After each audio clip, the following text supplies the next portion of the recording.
Uncharted territory. That's where the Brampton Battalion find themselves, in uncharted territory, for this is the first time the troops have been in a Game 7. The Ottawa 67's are back in familiar territory. After playing a bad home game at the Corral Centre, Ottawa gets back to their home at the Civic Centre. This series has seen some highlight reel goals, some highlight reel saves, and some highlight reel hits. Unfortunately, only one team moves on. So who will it be? Brampton finding their way through uncharted territory to the promised land, or Ottawa returning to familiar territory, one they call home? To find out, stay where you are for OHL Primetime.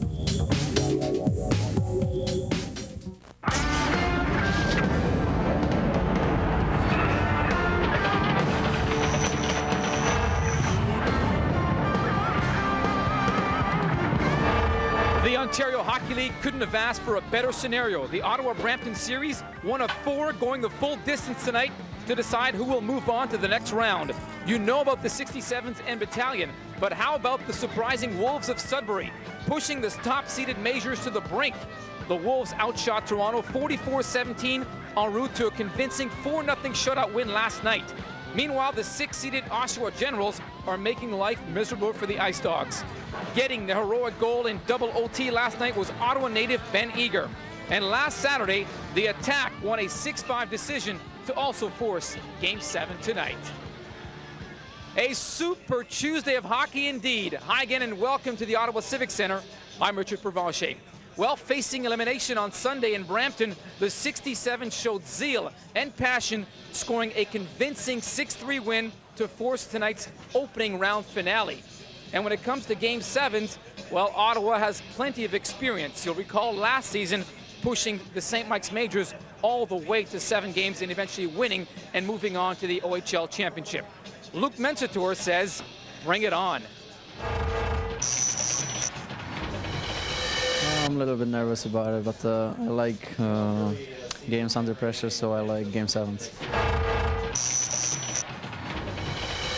Obviously, there's a little bit nerves, but once I get out there, I just got to shake them off right away and worry about the game and not be too nervous. Now, other than head coach Stan Butler and defenseman Rob Smith, the rest of the battalion have never been to a Game 7. Here's Adam Henrich. It's going to be intense, and we know we're up for it, you know, and I'm sure they know what they're up for, and it's going to be a battle out there, you know. It's, you know, when it moves on.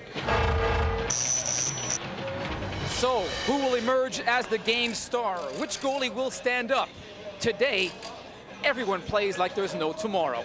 Time now to bring in my partners, Ed Hand and the always versatile Mr. Lee Versage. Fellas? All right, Richard, thank you very much. And, well, here we are, Game 7. What kind of a game are you expecting tonight? Oh, can't wait, Ed. Game 7, there's nothing else like it. I expect a lot of nerves, first of all, in the first 10 minutes of this game. I know we got 2 great coaches, Stan Butler and Brian Bickell, with so much experience. They'll be able to calm their guys down after that point. But the first 10 minutes is going to be really key to just get out there, get a first hit, get going. For the Brampton Battalion, they've used their size all series long, especially in front of Lucas Mensator in the Ottawa 67's goal. They have to continue to do that and dominate down low like they have been for the Ottawa 67's. It's getting those big guys going, getting the legs going, up, back, get going up and down the ice. That's very important for skating for the Ottawa 67's tonight if they're going to be successful in this game. Offensively for Ottawa, Peter Simikalis is centering the second line, and you like the way he played through this whole series. Well, I absolutely do. Some of the 67's have taken some games off in this series. Peter Simikalis, not one of those guys, has been constant throughout the 6 games, won a lot of key faceoffs. Sometimes Game 7's come down to little things. Faceoffs could be a key. Peter Simikalis, Ottawa's best in that department.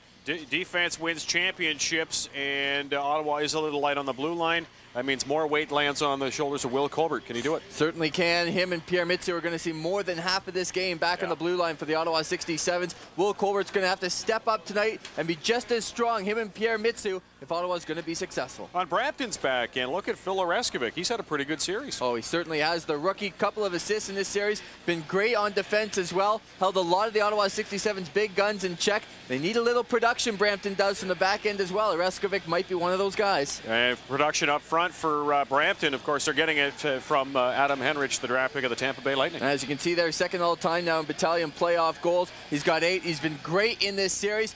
some great moves. Game 6 led his team back, almost had a chance to win that game because of him.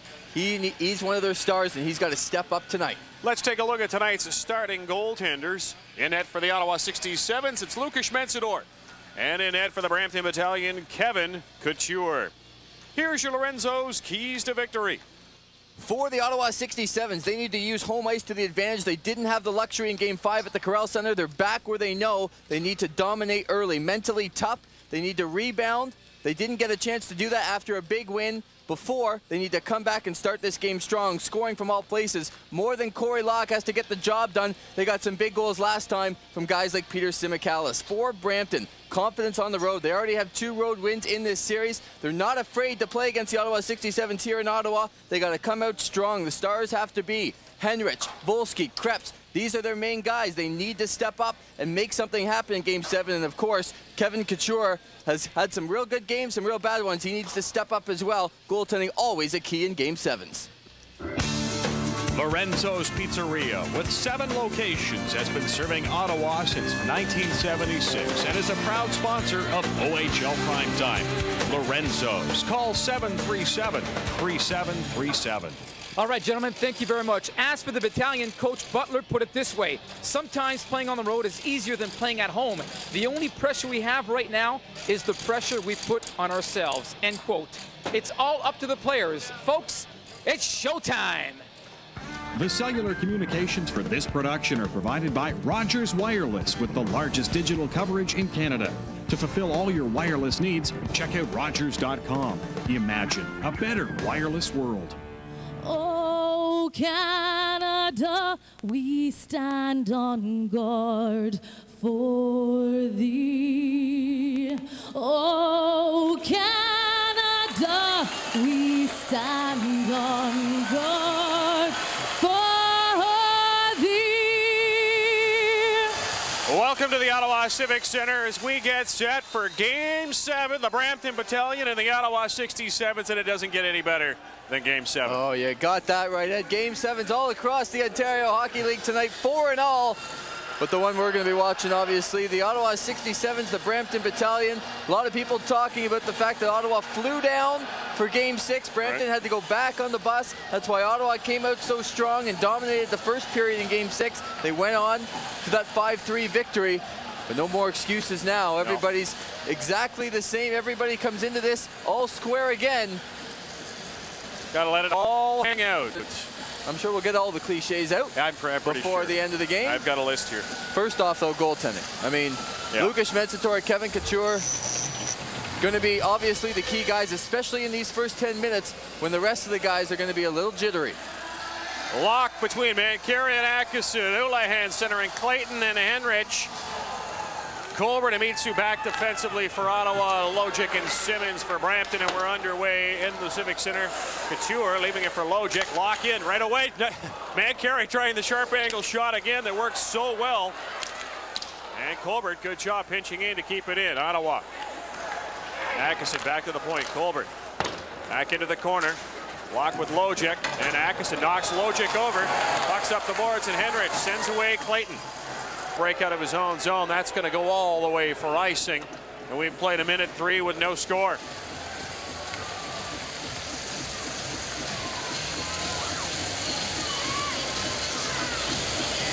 Well, both teams out in a pretty good start for both teams. A nice pinch by Will Colbert to keep the puck in, and a great save by Lucas Schmentzador off the stick of Adam Henrich. And Bowman takes that puck off the boards, tries to drive the net, gets knocked down. Reed back at the point with Brody Beard out of this game. Elgin Reed moves up into the second defensive pairing, so he's going to see a fair amount of action tonight as he was stirring it up in Game 6 in Brampton. And we had Oreskovic and Simikalis chatting down in the corner. Nothing really comes to this, though. Players trying to get under each other's skin just to see if anybody's going to react early, maybe a little bit nervous. maybe do something they don't want to do. The players really have to try and focus on doing what they do best, especially in this first 10 minutes. We talked about it at the beginning, but not try and do too much too early. The game's not won or lost in the first 10 minutes. Just kind of stay in your role. Shot right on from Bickell, and Couture hangs on. A face-off win by Albany. Right to Bickell, who's had a lot of success on this near side, usually shooting from around the top of the circle. Calvin loses his face-off, and Duck picks up the puck behind his net. And Bickell hammers him into the boards. Those two have been jawing at each other. They're working the give and go. And it kicked away by Mensador. And he just hesitated enough. Now Bernays picks that puck off from Bickell in. Heading the other way, the Battalion. Mensador thinks about it. Lawrence tries to put it up the boards. And Brampton in deep. Howie Martin. Sweeney in there as well. Harrison, top of the slot. Bernays and Duff at the points. Now Sweeney, and it's deflected by Aitchison and steered away by Bickell. Aitchison paired up with Lawrence. Long pass for Bickell. Wines fires right on Couture. Big rebound. And Smith grabs it. Ottawa's fourth line out now. Wharton working it around with Elgin Reed. Steered in by Phil Mankin, who is back into this game. He played 6 as well, but was out for 4 and 5. Mankin in the corner, battling with Duff. Hartley in to help as well. And Fraser keeping an eye on things for Brampton, and up the boards for Seymour. Ain't good enough, gives him a bump. McCormick dumps it in. Reed to pick it up, being launched by Fraser. And it's cleared out to center, and that's going to roll. And we'll have an icing call. 17:01 to go in the first. No score, Brampton and Ottawa. Going to go back here and look at the save by Lukas Mensator. Was a really nice play by Bernays, moving up into the play. Mensator kicks his leg out, but the Ottawa 67's got caught there. It was a 3-on-2 for Brampton. Forwards, especially in the first period, have to try and get back first. Clayton couldn't get a hold of that bouncing puck, and Ottawa will clear it up to center, and here's Corey Locke. He's got Atkinson. Locke heads for the front. Atkinson, sharp angle shot too far. Man carries on that puck. Locke in the near corner, tries to center it out front. Couture breaks up that play, and Clayton flips it out to center. Mitsu waves at it. Henrich almost had a chance. And here's Atkinson. He'll dump it in. Icing waved off. And carry on Simmons. Centered into the slot. Nobody home for Ottawa, and Logic with that puck. Cleared out to center. That's going to go all the way. Icing waved off. Henrich and Mitsu. And Mitsu and Henrich. And we've got a penalty coming to Ottawa. Boy, this Mitsu-Henrich combination we've seen all series long. Pierre Mitsu going to go off for interference on Adam Henrich behind the net as Lukas Mensator came out to play the puck.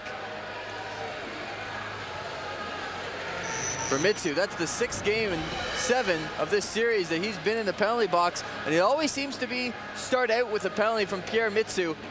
As a guy that needs to play close to that edge, he's got to be very careful about going over it, and he's done that in the last couple games and sat in the penalty box. He can't get caught up in this kind of mini feud he's got with Adam Henrich right now.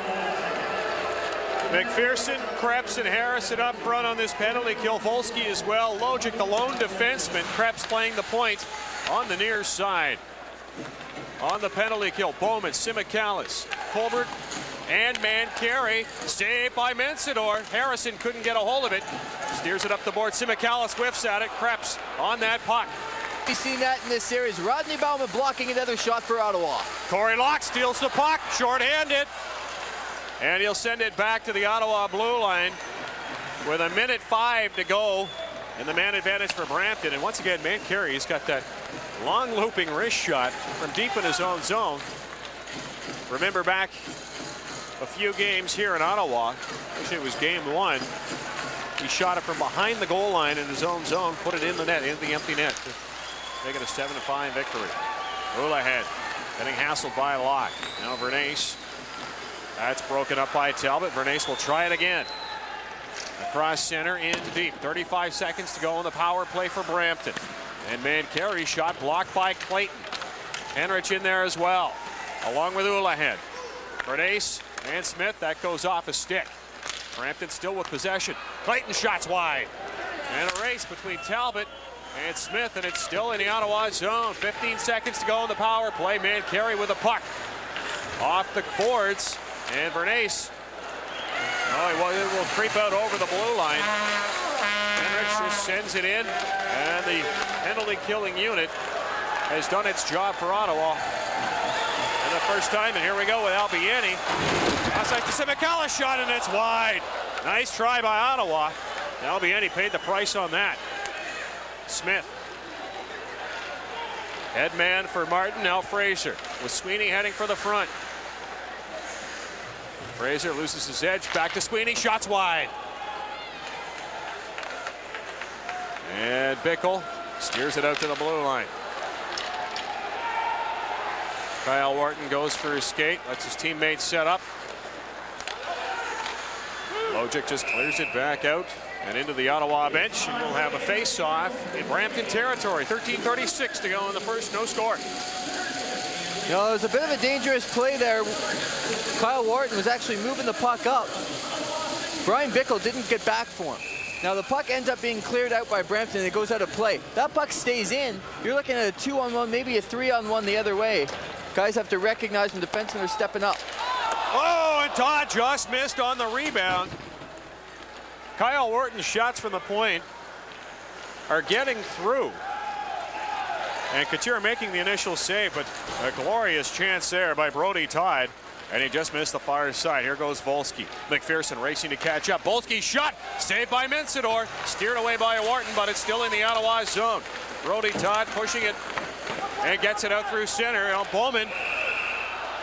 And whistle down on the glove pass. And all the referees in the stands are not happy with that. No, they're not, but good call by the referee there, glove pass. As we look at the scratches now for the Ottawa 67's, the big one on that list, number 2, Brody Beard, out with an ankle sprain.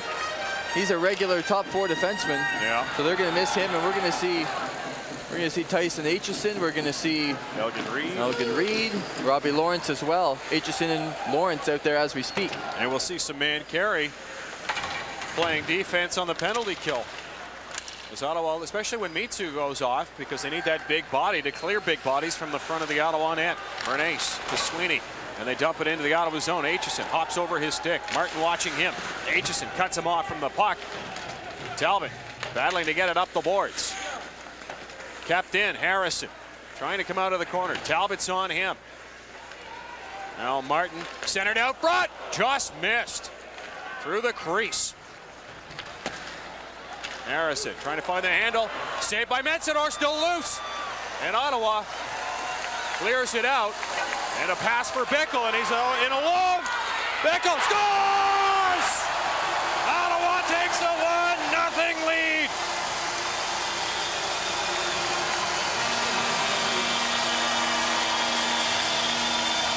Well, we see it time after time. A big save at one end by the goaltender. They come all the way down the other end and put it in the net. This time it's Bryan Bickell, who's starting to step up in this series. Had a big goal last game, making it 5-3, and when he does a great job here going right to the net. He didn't settle for that outside shot. He could have right here once he got past the defenseman. He used his big body, went right to the net, went to the backhand, made it very difficult for Kevin Couture. A good way to start for the Ottawa 67's. Colbert, long pass, that hits Locke in the skate, and Ottawa will try it again.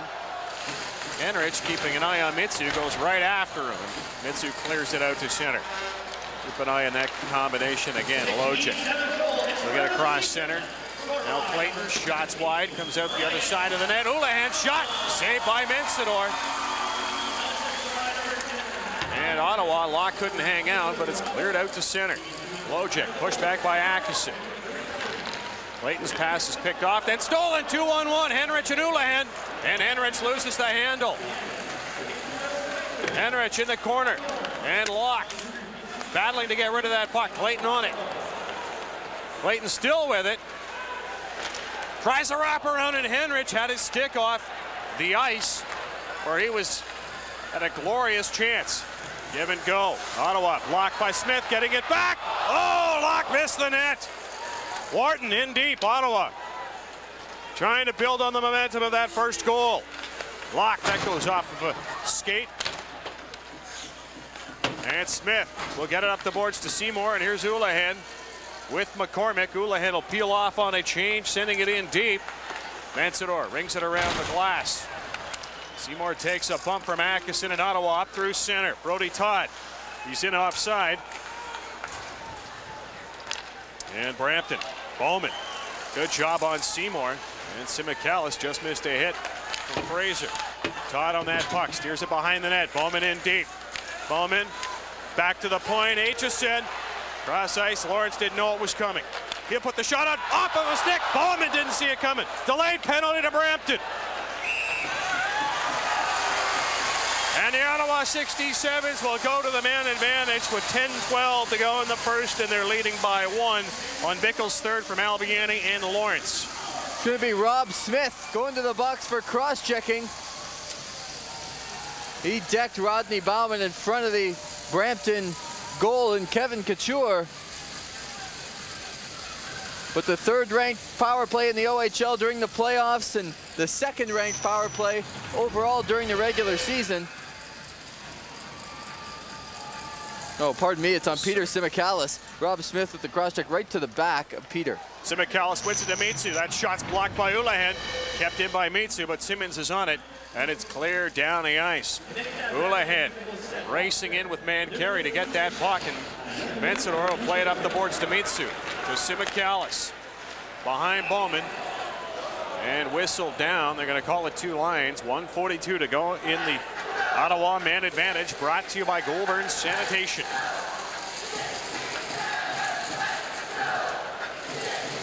Well, the 67's have a chance now to use this vaunted power play that they have, and it's always been successful by getting those guys in front of the net and creating some rebound chances. Brampton wins the face-off. Logic just heads deep in his own zone, and then he's probably going to wish he had that one back, because that's going to bring the face-off into his own zone.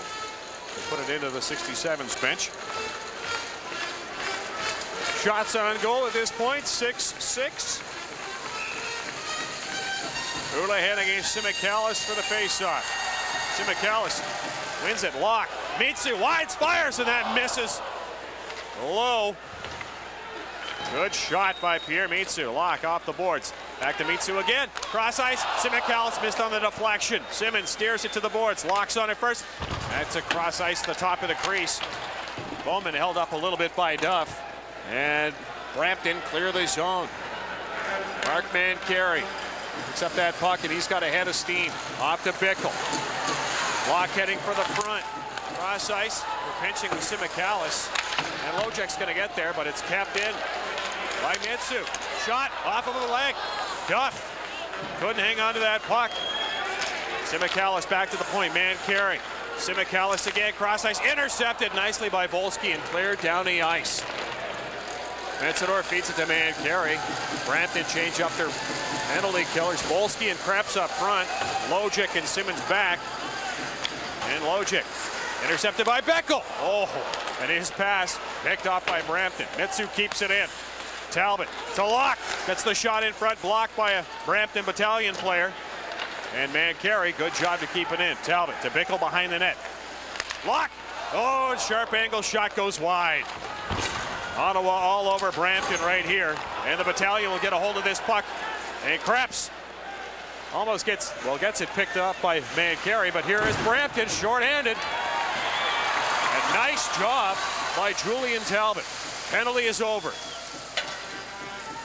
Power play non-existent for both teams, 0 for 1. Here comes Simmons. He's got Harrison with him. He'll peel off, dump it deep into the Ottawa zone. And Wharton trying to keep Harrison from that puck. Talbot can't hang on, and it's up the boards for Bickell. Duff right in front. That goes off Elgin Reed's skate and just wide. Dangerous play there. Here comes Albiani. One man to beat Smith. Puts the brakes on, gets it in deep.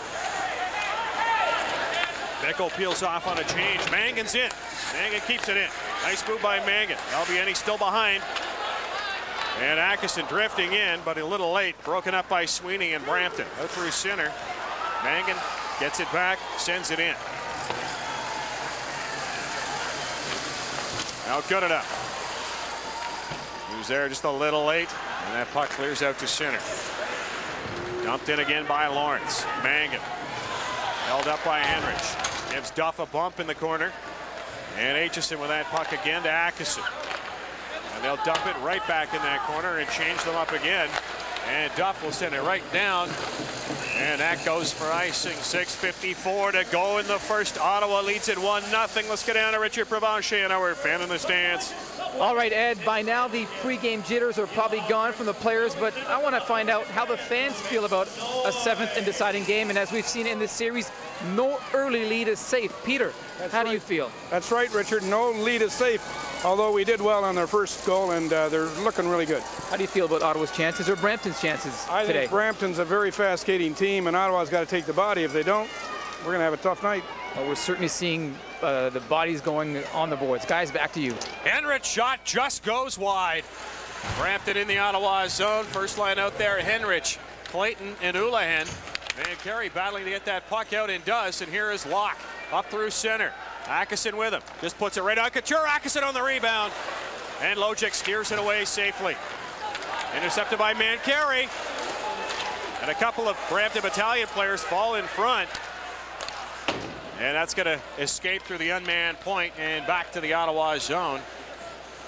And it goes for icing. 6:09 to go in the first. And Ottawa's up 1-0. Boy, that could have been disastrous for the Brampton Battalion. Two defensemen collide in front and go down. And there was 4 Ottawa 67's right near the net, either behind it or right in front of it.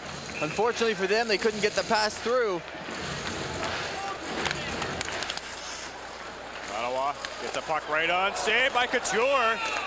And he scrambles to hang on to the rebound. Brody Todd right on the doorstep. Another face on Brampton territory. 67's have to realize now that Kevin Couture is giving up some rebounds in this game. We just saw a nervous rebound a couple of minutes ago. Jeremy Atkinson almost filled it in again there. It lets it get away from him a little bit. 67's keep putting it to the net. They're going to get some chances. Krebs steers it out to center where Bowman has it. And he'll put it up the boards. McPherson broken off of him. And Bowman pushes it in deep. Bowman and Areskovic. So McAllis cross ice. Nobody home. Bowman tying up Polsky nicely. Reed keeps it into the point. Gets it into Bowman. Tries to center it. Bounces over the net to the near corner where McPherson will pick it up. Brody Todd cuts him off. And another shot from Kyle Wharton at the point. And Couture hangs on with Bowman there. He didn't see it coming. What a shift from Rodney Bauman on that play. Makes the defenseman Areskovic mishandle it in his own end, comes around, he goes over, takes out his man on the far boards, gets back in front of the net, almost tips home a shot. 3 chances on that play created simply by the hustle of number 21 for the 67's, Rodney Bauman. Albiani wins his face off to the boards. They try to kick it to the point. And Lawrence can't hang on to it. Here's Martin with Sweeney heading for the front. Martin kept wide. Sweeney.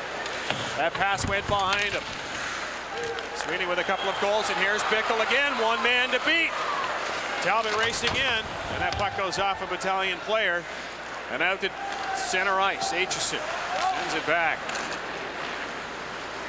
Bernays can't do much with it. Now Duff. Watched by Talbot. Sweeney bumped by Bickell, and here comes Harrison. He's got Martin with him, tries to send Martin away. Aitchison all over him. Runs him hard into the boards. Talbot on Harrison.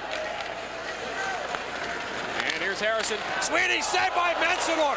Oh, what a save by Mensador.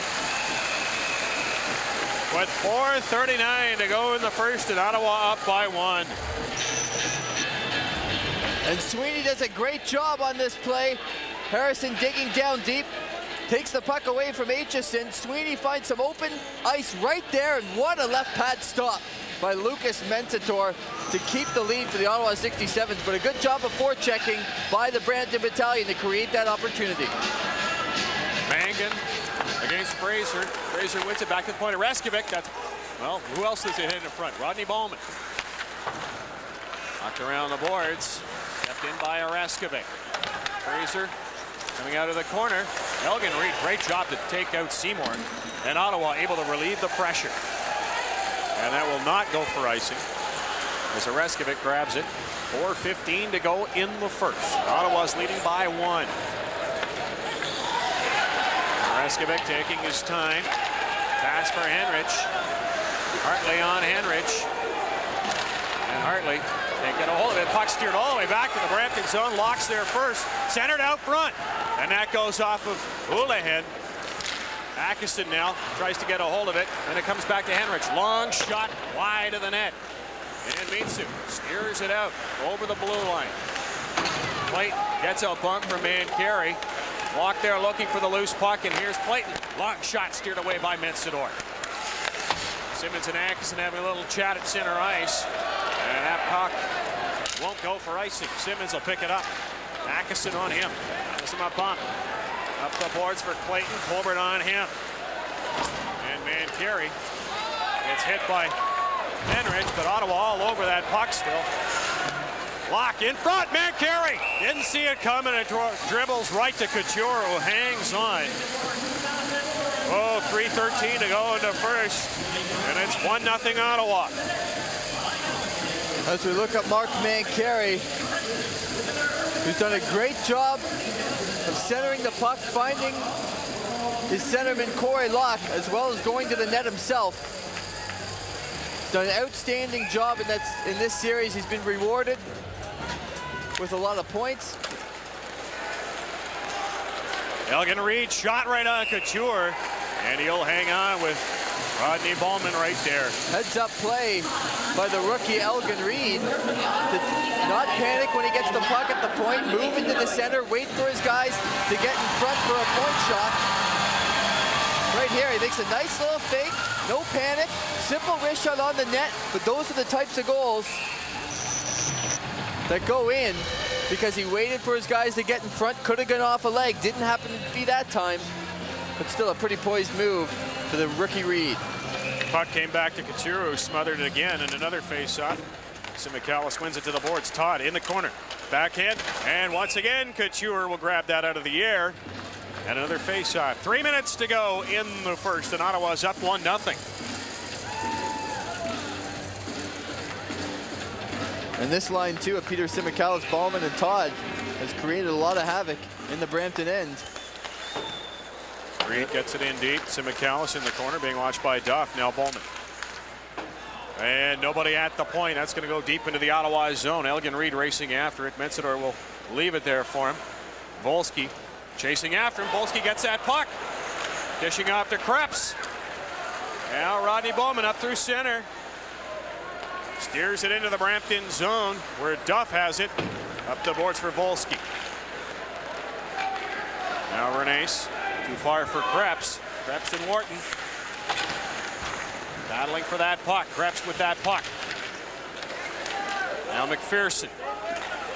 Trying to come around. Steered away by Mitsu. And McPherson still with that puck. Another shot that's wide of the net. And Bowman chops it out and down the ice. And another, no, it won't be icing as it dies before the line.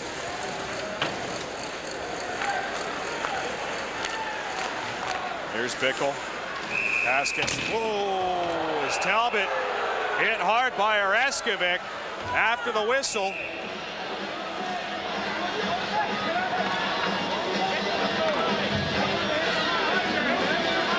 Well, we'll let you know about some of the out-of-town scores.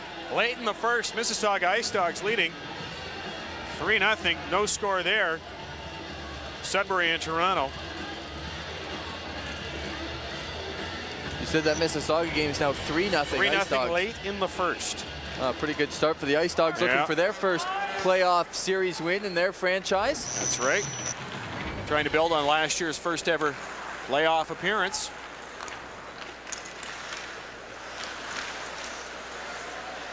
Now puck scrambling around neutral territory, and Colbert finally gets a hold of it and steers it right to Couture. And again, he's going to do the safe thing. He's going to hang on. You have Bickell and Albiani charging in, so that's probably your best bet. Just over a minute and a half to go here in the first, and Ottawa's leading this one 1-0. Now here we see the offside, and Julian Talbot, the whistle had already gone at that point. Oreskovic finishing his check. Talbot really got caught in kind of a very dangerous situation. That 3 feet away from the boards. Went in awkward, but seems to be all right. Albiani wins the puck. Got it back to the point, and Wharton's shot didn't get through. Duff steers it out to center where Elgin Reed. Pushed back by Sweeney. Up the boards, too far, and it's going to come into the Brampton zone. Duff being watched by Talbot. And that puck's going to go all the way, and that's going to go for icing. 1:08 to go in the first. Ottawa's up 1-0. As we look at Julian Talbot there going to the bench, made a couple of real good plays defensively in this game already. You always need that second, third line center to be the guy thinking in the offensive end. Now I have to be the first guy back. Right. And Julian Talbot's prevented a couple of battalion chances already. Colbert shot right on Couture. He took it high and he hangs on. Here you have Atkinson and Logic battling in front of the Brampton net. Good job to steer that puck back to the point. As Ottawa lost that faceoff. It was actually the Brampton Battalion player that put it right onto the stick of Will Colbert. Kevin Couture there again to make the save. Ottawa's done a pretty good job of winning these faceoffs, but Couture's been equal to the task on these long point shots so far. Locke wins it clean back to the faceoff, and Colbert's shot goes off a body and wide, and here's Henrich with Clayton. Long shot, no problem for Mensador, and he'll hang on for a faceoff. Less than a minute to go. And Brampton trails by 1. Of course, we were just talking about Julian Talbot. He's had his birthday last week, just turned 19 from Wanapate, just outside Sudbury. Right. Of course, he's probably cheering not only for his hometown Wolves a little bit, but for the fact that if the Ottawa 67's move on and Sudbury's able to beat St. Mike's, they might be able to go home and have a little home cooking. You never know. Locke wins this face-off into the corner. Henrich and Colbert battling, and Mitsu will try and steer it up the boards for Bowman. And Ottawa does get it out.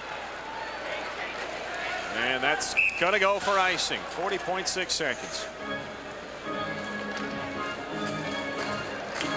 Pretty entertaining first period. We've had some good goaltending, some good chances.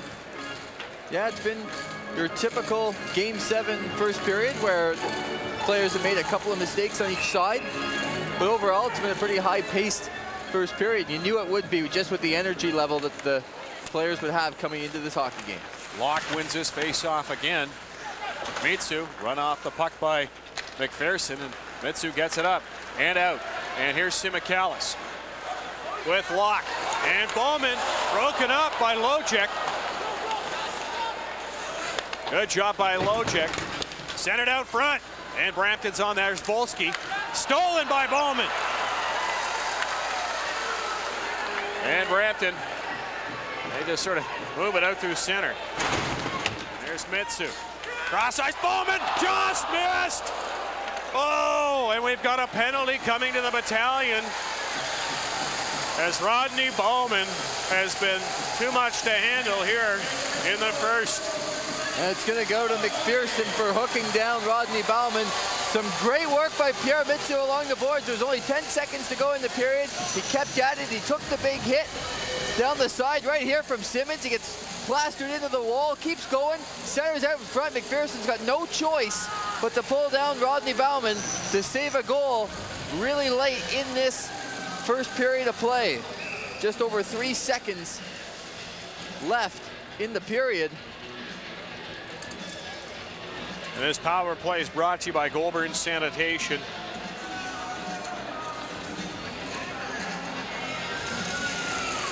Albiani against Houlihan for this face-off. Obviously, Albiani will try to win it clean back to Mancari for the one shot, or maybe Locke. And Locke's shot, blocker save by Couture, and that's how the first period will end. At face-off, textbook for Ottawa. But after one here at the Civic Centre, the 67's lead the battalion 1-0 in Game 7. You're watching OHL Primetime on Rogers Television.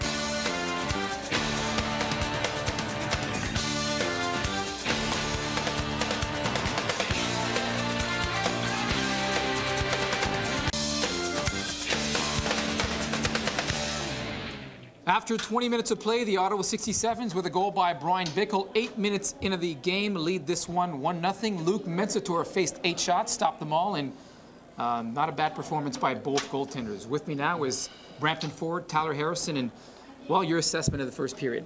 Oh, it wasn't too bad a period for us. We got down there that goal, but I thought we were playing all right. We got a big kill coming up here in the second. Just hopefully we can pick it up a couple notches in the second. Let me ask you about the nerves entering Game 7. I spoke to some of the players before. Adam Henrich, he was saying, yeah, you know what, deep down I am nervous, but once we step on the ice, the jitters leave our bodies. Yeah, that's true. Once you get out there, it's all right. It's just we've played the game so many times in our life. Once you get out there, you seem to calm down, but yeah, it's definitely nervous for the game. I don't think we have one guy in our room who's been in a Game 7, so it's a little nerve-wracking before the games, but once we get out there, we're calm and cool out there. It's been a great series from a fan's point of view, with victories coming on each other's home ice. What happened Sunday night when Brampton had a chance to wrap things up? Yeah, we didn't take advantage of our chances there. We had a home ice advantage there. Just I'm not sure what happened. They just came out. They had their backs against the wall, and you got to give them credit too. They played a good game, but we're here now, Game 7. We're down by 1, and just 2 periods to go. What did Coach Dan Butler tell you guys before the game in terms of what needs to be done to take this game home and the championship, this series? Yeah, well, in a game like this, not much needs to be said. He comes in and he just tells us, he's like, if you guys can't get up for this game, you don't deserve to be hockey players. And it's basically just comes from within. And if you guys want it, we can go out and get it. We know we can beat this team. We've beat them twice in Ottawa this year in the playoffs and twice in the regular season. So we know if we want it bad enough, we can go get it. Other than Rob and Coach Butler, no one's been in a Game 7 situation. What do you, as a player, go back to and think? I mean, have you been in these positions before? Yeah, you've been in some tough situations growing up. Like all the time growing up in tournaments. You get some semifinals, quarterfinal games, final games. You lose, you go home. So we still don't know what it's a little like, but it's gotten a lot more serious in the OHL in Game 7. But we're just trying to go out there and give our best effort. Tyler Harrison was voted the most improved player in the Eastern Conference coaches poll. What do you attribute the turnaround in your game this season? I just been going out there, just playing my heart out, just trying my best, and just a lot of things have been going my way this year. I got a lot of few bounces, and got a bit more opportunity playing on the power play a lot, and just been working hard, and gave a good effort this summer, trying to get in better shape, and it seems it's paid off. Well, 2 more periods to go. What do you expect from now until the end of the game? Well, we know what we got to do. They're only up by 1. We got a big kill coming up, but we just got to go out there and give it all we got. All right, Tyler. Best of luck the rest of the way. Thank you. Thanks. Tyler Harrison, the forward for the Brampton Battalion. An exclusive presentation of the Ontario Hockey League playoffs on Rogers Television continues after these messages.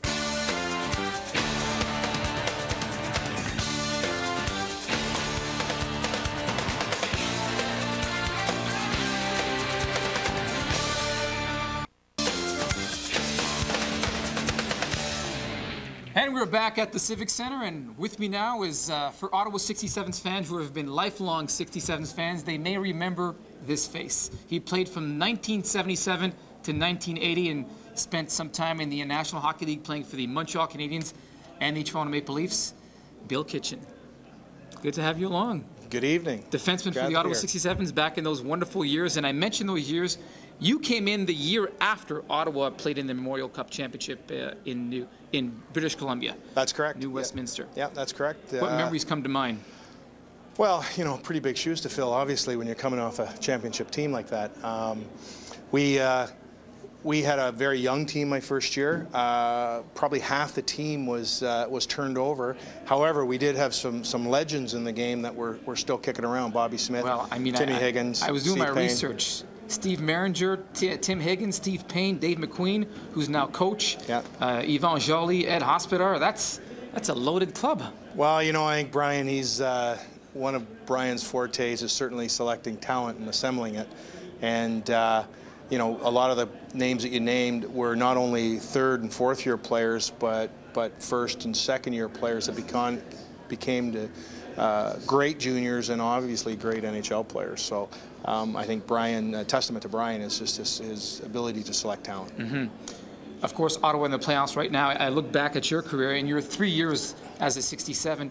Peterborough was your big nemesis. They stopped you from advancing in 2 of your 3 years. That's right, first year and second year, or first year and last year. Yeah, it's tough. You know, Peterborough, obviously, they played a very defensive style, totally different than what we played. They were good teams. There are a lot of kids, if you go through the rosters of those hockey clubs, there's a lot of kids there that played in the National Hockey League. Not to say that that is the measuring stick, but it certainly is a pretty good measure of the type of talent that Peterborough had, and all respect goes to them. We had a great club, and just to get out of our division, I think any team that got out of our division typically went on to being in the finals or the Memorial Cup, and that's a pretty good feather in your cap. You still live in Ottawa, obviously, and you come down to the games I see here quite a bit. Has Bryan Kilray changed at all? I'd like to say yes. You played, yeah. I'd like to say yes, but he hasn't. You know, I usually drop in for my little dose of killer about once a week at the office and have a chat. And he hasn't changed a bit. He hasn't changed with the trainers. He hasn't changed with the players. And I think that's his, you know, that's his biggest benefit is, and the benefit to the kids coming in is that he's the same. Whether you're a third-year guy or a first-year guy, he makes you kind of stand at attention when you're in his presence. And but you know what? He's also your friend too. And I can't say enough about Bryan for what he's done when I was playing here in Ottawa, when I turned pro, and then I eventually retired here. Bryan's been a huge supporter of me. So it's great to see that he's still kicking around. I hope he stays around for a long, long time. Maybe not as coach, but certainly in the organization. And I think it's a fantastic thing for Ottawa to have a Bryan Kilray here. What kind of effect did he have as a young man growing up? Well, I think it's a respect of people. It's a work ethic. It's the ability to show up and put in a day's work for a day's pay. Don't sell yourself short. I'd never really had a tremendous amount of talent, but I worked real hard, and I think Bryan brought that out in me. It was Bryan who supported me, you know, when I got out of hockey and got into a business career. So I think he's just well-rounded. He doesn't. I think my dad said it best. He sent me here as a boy, and I left as a man. So I think that's the kudos go to Bryan Kilray for that. Well said, Bill. A pleasure to see you, and best of luck. And let's hope your 67s keep moving on. Well, they're off to a good start, so let's keep going. All right. Bill Kitchen, a member of the 67s from 1977 to 1980. Ed and Lee are back for second period action. Thanks for joining us.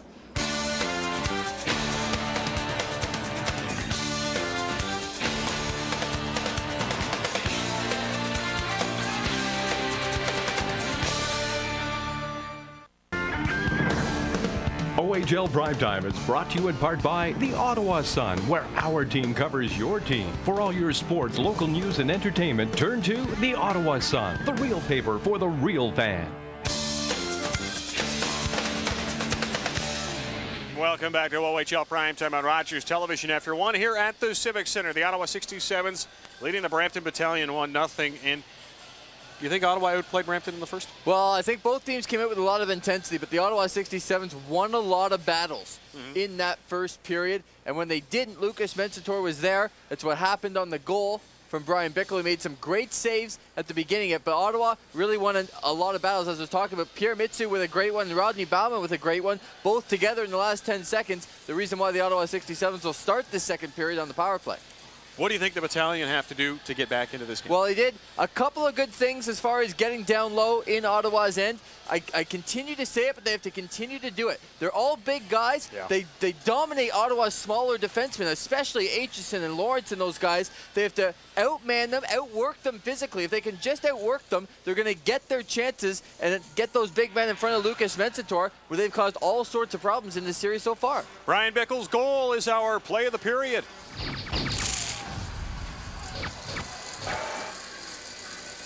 Bryan Bickell gets a nice pass. Lucas Mensator made a couple of good saves. Bickell goes right to the front of the net to the backhand and past Kevin Couture.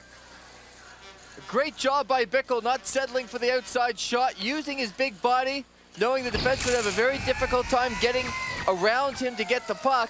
He ends up going to his backhand, scores the only goal of the first period, assisted by Matthew Albiani and Robbie Lawrence. For Robbie Lawrence, that's his first ever playoff point. The shot's 14-9 for Ottawa.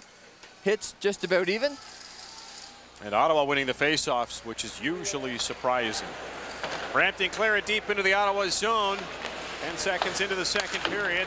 Brampton is short-handed. A giveaway. And Clayton's on that puck and steers it into the corner. Mitsu back to Colbert. And here's Locke up through center. Mancari trailing behind him. Steered away by Simmons. Can't get it past Mancari, but Houlihan does. And Colbert has to wait for Locke to clear the zone. Now Mancari. And a man in offside, so we'll have a face-off in neutral territory. 19:23 to go in this second. 1-0 Ottawa. Lots of big saves. There was a nice save by Lucas Mensatore. Another one with his pad. Here's the Bickell goal to the backhand by Kevin Couture. Nice stop there by Mensatore. Mitsu, with good hustle, creates the penalty on Rodney Bauman. 67's to the power play here for the second time in the game. Steered down the ice by Rob Smith as Simicallis and Houlihan got all tied up at the blue line, trying to win that faceoff. And here comes Mancari. He gets ahead of steam. It looks like a tractor just pulling down there. Bowman. Oh, Locke centering pass off the side of the net. Mitsu shot off of a stick and went wide. Locke steers it back to the point. Mitsu, and he'll put it into the corner. Smith watching Locke. That'll give Simicallis a chance to get it. Back to Mancari. Mitsu can't hang on. In a foot race, Volsky in a good job to protect that puck by Pierre Mitsu. Volsky gets it deep into Ottawa territory. 30 seconds to go in the power play for Ottawa. And Mitsu being watched by Volsky. Gives it to Mancari. Now Mitsu will bring it up the near boards. Simicallis gets to center. Brings it in around the boards. Bowman will pick it up in the corner on the other side. Behind the net for Mitsu. And that goes over the glass and out, so we'll have a face-off in Brampton territory with 11 seconds to go in the man advantage for Ottawa. Now time for a trivia. When was the last time Ottawa won a playoff series in 7 games? 7598622 menu option at number 5, and you could be a winner. Now, if you're watching the opening of the game, Mr. Provencher gave it away. He did. I remember a classic battle not that long ago, so we'll see if somebody can come up with the right answer. Penalty is over. Shot off the side of the net. And it'll come around to Albiani. McPherson on Albiani. Back to the point for Reed. Wines, fires off of a stick, and it's right at the top of the slot. Steered to the board. And that's cleared out, and that's going to go for icing. Nope. Now he decided to wave it off. Albiani, cross center. To the far corner. Bickell's there. He has the lone goal of this game. Talbot. And Brampton get a hold of it and steer it out down the ice. And Lawrence will get there, and it's an icing call. Pretty good job by the Brampton Battalion at the beginning of this second period, killing off that penalty. No shots for the Ottawa 67's on the power play. Ottawa now 0 for 2 on the power play, and they do not have a shot on either of those power play attempts. So the Battalion doing what they have to do to stay in this hockey game, doing a very good job on the penalty kill. Duff and Bickell in the corner. Bickell comes up with it to Talbot. Backhand, Couture safe, and he covers up. Albiani and Bickell charging the crease, and Couture hangs on. Another nice save by Kevin Couture. Shot comes from high in the slot. Couture's got enough presence to gather in that rebound before Bickell can get there. Simicallis wins his faceoff. Wharton Wines fires, and Couture again. And who was right in front? Rodney Bowman. When we talk about goaltenders and their nervousness before games, in the first period you can see Kevin Couture let out some rebounds. Yep. And that's a show of nerves. Doing a great job at corralling them now. Oh, and that went off. Used to look like the top of the blocker. Bowman shot over the top of the net. Brody Todd centered out front, went off his skate. And Krebs to McPherson. And here comes Volsky. Krebs racing down the near side. Volsky sends it in deep for Krebs. Reed will get there. Krebs is down. Bowman and McPherson, along with Wharton and Krebs. And Volsky can't hang on. Ottawa will steer it out over the blue line. And here's Simicallis. Cross ice. Reskovic picks it up in his own zone. Simikalis on his man, and here comes Brampton. Volsky. Only 3 men to beat. And Wharton steers it away. And Brampton a little close to too many men right there. That puck right in front of the bench on the change. And it's whistled down, but I don't think it's going to be a too many men call there. 16-19 to go in the second. Ottawa leads this one 1-0. Crowd calling for the too many men, but Brampton just getting off on their changes. It's something that Ottawa's been plagued with throughout this series. Twice in the last 2 games, too many men calls. Game 7s, you want to be sure of what you're doing, the little things down to changing and making sure you know who you're going on for when the time comes to hop on the ice. And that's going to be offside. Nice try by Metsu to keep it in, but just squeaked over the blue line. Well, they had Brampton in big trouble. So face off in neutral territory in front of the Ottawa bench. We've almost played 4 minutes here in the second. Ottawa leading this one 1-0.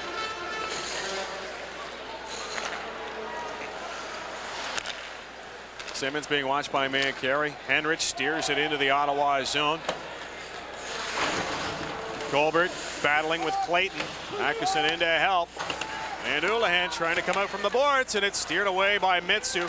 Trying to center out front. Back to the point. Simmons. Houlihan. And Ottawa's going to get that bouncing puck, and Mancari. That goes off of lock skate. Goes all the way down to Kevin Couture. And he's going to hang on as Jeremy Atkinson started cruising into the zone. Jeremy Atkinson there causes the cover up by Kevin Couture, but in his own end, you can see Corey Locke talking to him right now. I can guarantee you what he's talking about. He took the wrong man down in his defensive end. Will Colbert had his man all tied up in the corner. Atkinson went and double teamed him. The other Brampton guy came out and had a real good chance in front. Brampton getting a little cutesy on the face-off there. Referee blows it dead, but Jeremy Atkinson in his defensive end has to identify which man's his, which is his teammates, and go to the other guy. Back to the point, Lawrence. Shot that goes off a stick and up into the mesh.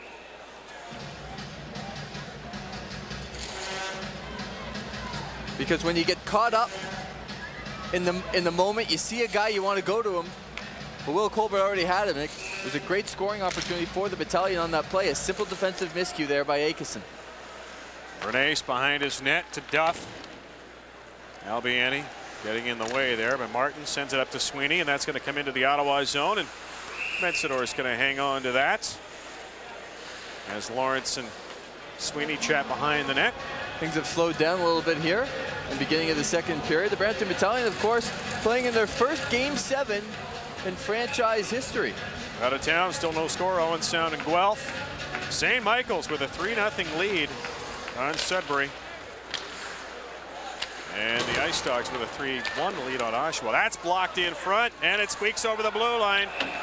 And Duff has 2 men trapped inside. It comes back to the Brampton zone. That's a tough call on Nick Duff because the puck came out, but obviously he wasn't intentionally trying to put it back in afterward. He's just trying to keep the puck in the first place. I don't like to see that intentional offside calls when the player's just trying to keep the puck in at the blue line. He had no intention of putting it in and causing the whistle. Wharton on that puck, keeps it in from the point. Simikalis through the slot, nobody home, and it's cleared away by Brampton. We've played over 5 minutes here in the second. Ottawa still leading this one 1-0, and a Bryan Bickell goal in the first. And that goes all the way. Reskovic on that puck, leaves it for Smith in the corner, and Bowman goes after him. Cleared out by Brampton, and now here's McPherson.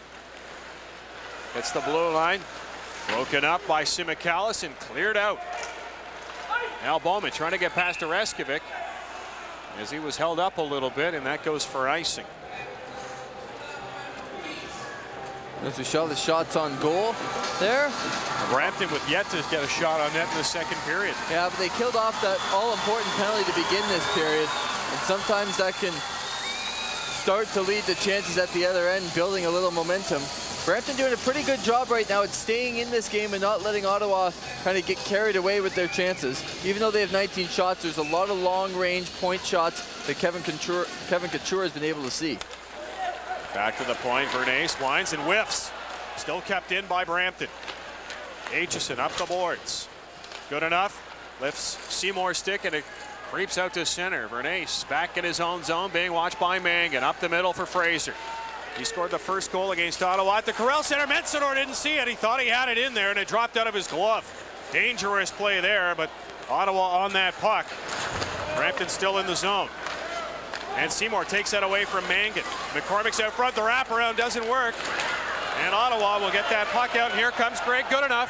Hartley racing to catch up. Goodenough shots right on. And Couture hangs on for a face-off. Goodenough gives him a little tap. And he gets another one from Fraser. Here's the first chance that Lucas Mensator thinks he has. He looks down for a second. Looks back up as if he has it, but he doesn't. Fortunately for him, Robbie Lawrence there to clear the puck away. All right, so Locke against Houlihan again. A miscommunication in the Brampton setup for this face-off. And Houlihan waved out Henrich in now. And it's Locke, Carey at the top of the circle. He's after Lojek. That puck goes off a Brampton stick and deep to the Ottawa zone. Colbert. There's two Brampton Battalion players chasing after, but it goes for icing. 13:37 to go in the second. Ottawa clinging to a 1-0 lead. We just saw Adam Henrich there. Of course, 5 points in this series, 4 goals and an assist, and a couple of beauties. Oh, yeah. Especially that last one. The one he stole off of Colbert. That got the Battalion on the board last game. Atkinson with some hustle, steering it into the corner to Carey. Puts it at the side of the net, and Couture hangs on with Mitsu charging the front of the net. He gets tangled up with a number of Battalion players.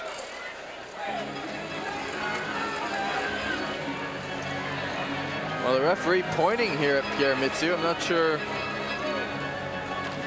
Oh, maybe he's just pointing at the face-off dot. Yeah. Now Henrich and Carey. Henrich seems to lose his temper very easily. Well, him and Mitsu both seem to get tangled up all the time. Mitsu going in there, just creating a lot of traffic.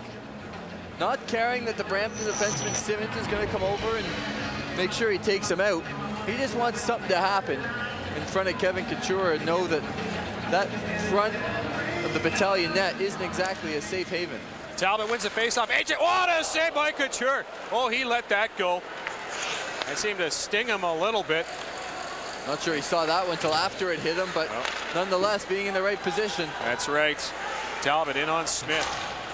Smith still battling for that puck. And Bickell bumps him off. Bickell seems to get the worst of it. And it's steered out by Brampton. That's going to come right to Mensador.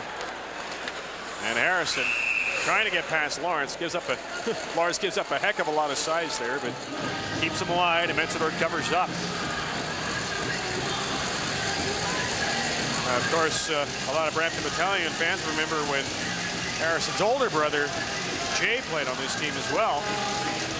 Very good centerman for this Brampton Battalion club. Back to the point. Reskovic keeps it in, off the boards. That goes wide on the short side. Martin. Aitchison runs him into the boards hard. Bickell nails Reskovic and clears it out.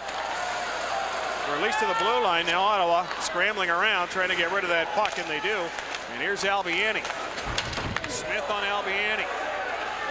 Oh, Reskovic. He gets run by Albiani, and Martin. As Sweeney joins him at center. He'll dump it in. This line will head off on a change. And Lawrence up to Albiani. Got away from him. And Talbot tries to carry it in. Loses it at the blue line. Brampton sends it back. Brody Todd chasing after Nick Duff. Gives him a bump. McPherson picks up that puck off the boards. Pass for Krebs a little too far. And Mitsu tries to send it to Todd. That's across center. Dumps it in. Simikalis on Duff. Gives him a bump. Bowman. Simikalis with that puck. Krebs on Simikalis. Still pushing that puck to the boards. Now Vernace and Bowman. Simikalis trying to pull that puck out. And Simicals has that puck, tries to come out the near side. Oh, it's loose, and Todd went too far, and we've got a penalty coming to the Battalion. And once again, Rodney Bowman pulled down at the side of the net. Ottawa back to the power play with 11:34 to go in the second. Yeah, it's going to be Michael Vernace going off for hauling down Rodney Bowman at the side of the Battalion net. Receiver Nathan Bowman there. They go to the net right here. That's a tough call on Michael Vernace right here. Looked to have some pretty good body position on Rodney Bowman, who just tried to get around him. Mitsu shot blocked in front, and that will get over the blue line. Nonetheless, the 67's go back to the power play, and they've scored a power play goal in every game of this series. Mancari shot in a blocker save, and Colbert gets to the point to keep it in. And then given away at center, and here comes Houlihan, along with Clayton. Smith following up, and his shot goes wide. Atkinson picks the puck off the boards. A minute and a half to go in the man advantage for Ottawa. This power play brought to you by Goulburn Sanitation and Mancari. Tied up in front of the Ottawa bench, and the puck's cleared back to 67's territory. Brampton change up their penalty killers. Ottawa, that puck went off Mancari's stick and into the crowd, so a little bit of a face-off on the Ottawa side of center with 10:45 to go in the second. As I was mentioning, Brampton Battalion have allowed a power play goal in every single game to the Ottawa 67's in this series. They've done a pretty good job on the penalty kill so far. Minute 12 to go. They're doing a real good job of keeping Ottawa to the outside, not letting them clog the middle. Simicals and Bowman up front along with Locke on this power play. Mancari and Mitsu going to play the points. Cross ice into the corner for Locke. Sharp angles right in front. Oh, Simicals gets it back. Over to Locke. Back to the point for Mitsu, into Locke. Out of the corner. Mancari shot. Saved by Couture. And cleared out by Brampton. What a save by Couture. Less than 40 seconds to go in the power play for Ottawa. And here goes Corey Locke. Up the middle. Tied up by McPherson. Puck gets across the blue line and just comes out. And we'll have a face-off. Neutral territory. 30 seconds to go in the man advantage. Let's get down to Richard Provencher and our fan in the stands. You know, so far there have been a lot of memorable moments in this series. The 3 one-goal games. The superb play of both goaltenders and the unsung heroes climbing to the occasion. With me here is Gary, and who's been your hero in this series? Lucas Mencentor is overlooked quite a bit, and I feel that he's done a good job in nets, and he gets overlooked. Well, certainly doing a great job thus far, being peppered 25 times, and he's stood his ground. Guys, back to you. Thank you, Talbot. Oh, and his shot goes through the crease and wide. McPherson lines and sends it right down to Mensador. That's a great job by McPherson, because we're going to have a penalty coming up on the Ottawa 67's. And once again, it's going to be Pierre Mitsu going off for obstruction cross-checking.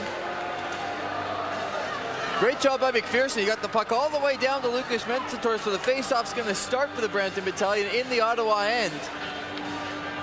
Mitsu with his second penalty of this hockey game. So it'll be 4-on-4 for 7 seconds, and then the Brampton Battalion move to the power play for 1:53. Krebs and Logic back at the point. And the man advantage is underway for Brampton. Houlihan back to the point for Krebs. Clayton heads for the front of the net, as is Henrich. Henrich, Clayton at the side, back to the point for Krebs. Band on it, still held on. Shot, off the side of the net. Henrich on that puck, back to the point for Krebs. Delojic, one-timer, blocked in front. That went off Mancari. Colbert, and it's kept in by Brampton. Ottawa scrambling a bit. Mancari, oh, he's feeling the pain from that. He took that on the right ankle. Krebs, fans on it, Logic, winds, saved by Mensador. And Mancari gets a hold of that puck and sends it down the ice. And right, once again, right onto Kevin Couture. 1:05 to go in the power play for Brampton.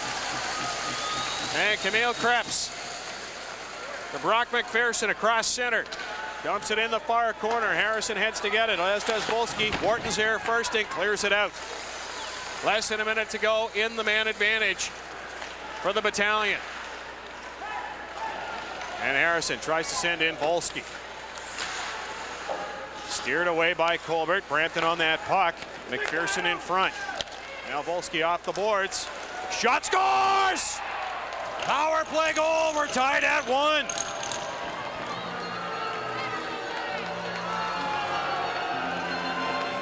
I'd be surprised if Mensador saw that one. Well, couldn't have said it better, Eddie. Absolutely did not.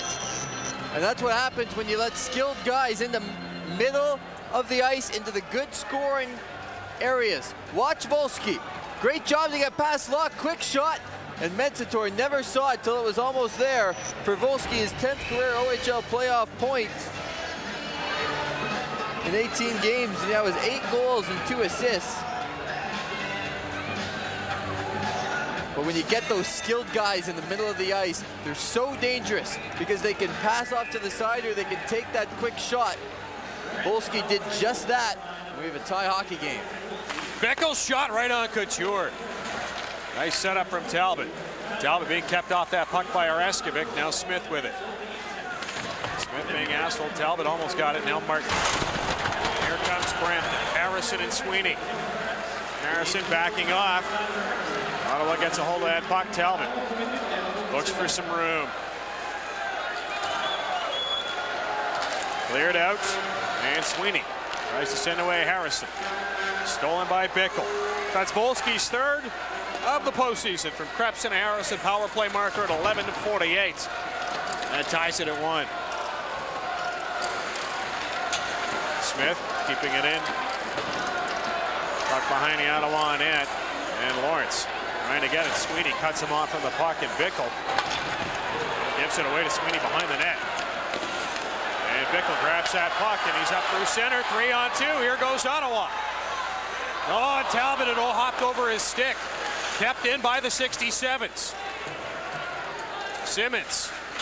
And he gets bumped off the puck by Bickell. Bickell all over this puck. Locke trying to get to it. And Brampton will steer it out to center. Less than 7 minutes to go in the second. We're tied at 1. Locke with a nice little pass for Mancari. He's not going to get too far with that. Lojic being watched by Atkinson. And here's Volsky with Henrich. Houlihan didn't see it coming. Almost caught the 67's on a change. Almost a 2-on-none breakaway for the Battalion. Lojic tied up nicely by Atkinson. And that puck's cleared out to center. Clayton back to Simmons. Can't hang on. And Carey's going to chase him into his own zone. Up the boards, Mitsu. Oh, blocked by, broke his stick. Houlihan's stick. And here goes Volsky. Blocked in front by Colbert. Clayton on that puck. And it's blocked by Atkinson. Puck gets tied up in the ref. And it is cleared finally. Yeah, I'm not sure how many battalions we saw on the ice there. But I think we're going to have our 3rd too many men call in as many games. It's a tough change in the second period when the defense have to go all the way to the other side of center to get to the bench. The linesman now explaining, and bad break again for the Brampton Battalion.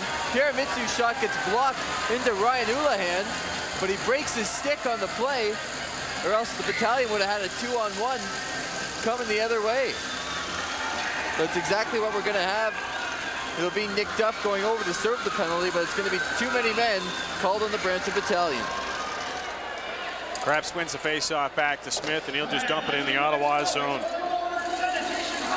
This power play brought to you by Goulburn Sanitation. And Mitsu leaves it for Locke. And Mitsu didn't see it coming, and it's stolen by Volsky. Here comes Volsky, short-handed, missed the net. Well, Ottawa's given up a few of those short-handed chances. Locke steers it deep into Brampton territory. Simicallis on Simmons. And Volsky. That'll clear the blue line. Mitsu couldn't keep it in. Colbert to Locke. That goes off of Krebs. And cleared out by Brampton. Good job on the penalty kill by the Battalion. They change up that unit. Mitsu picks it up behind his net. Houlihan keeping an eye on him. along with Clayton, Reskovic, and Logic. Now Will Colbert, it's the brakes on. And Bowman in deep. Simicallis racing to get there. Logic sends it around the boards where Bowman will pick it up. Simicallis in the corner, behind the net. Block, leaves it in the corner. Bowman back to the point. Mitsu. Gordon's shot, that goes wide. Bowman can't get a hold of it, and that puck's going to come to the blue line. Wharton comes across, keeps it in, off a leg and wide again. Bowman behind the net for Locke. Simicallis is in front. Bowman cruises to the front as well. Back to Wharton. Shot. Loose. And somehow Couture found the handle. Now Simicallis and Houlihan.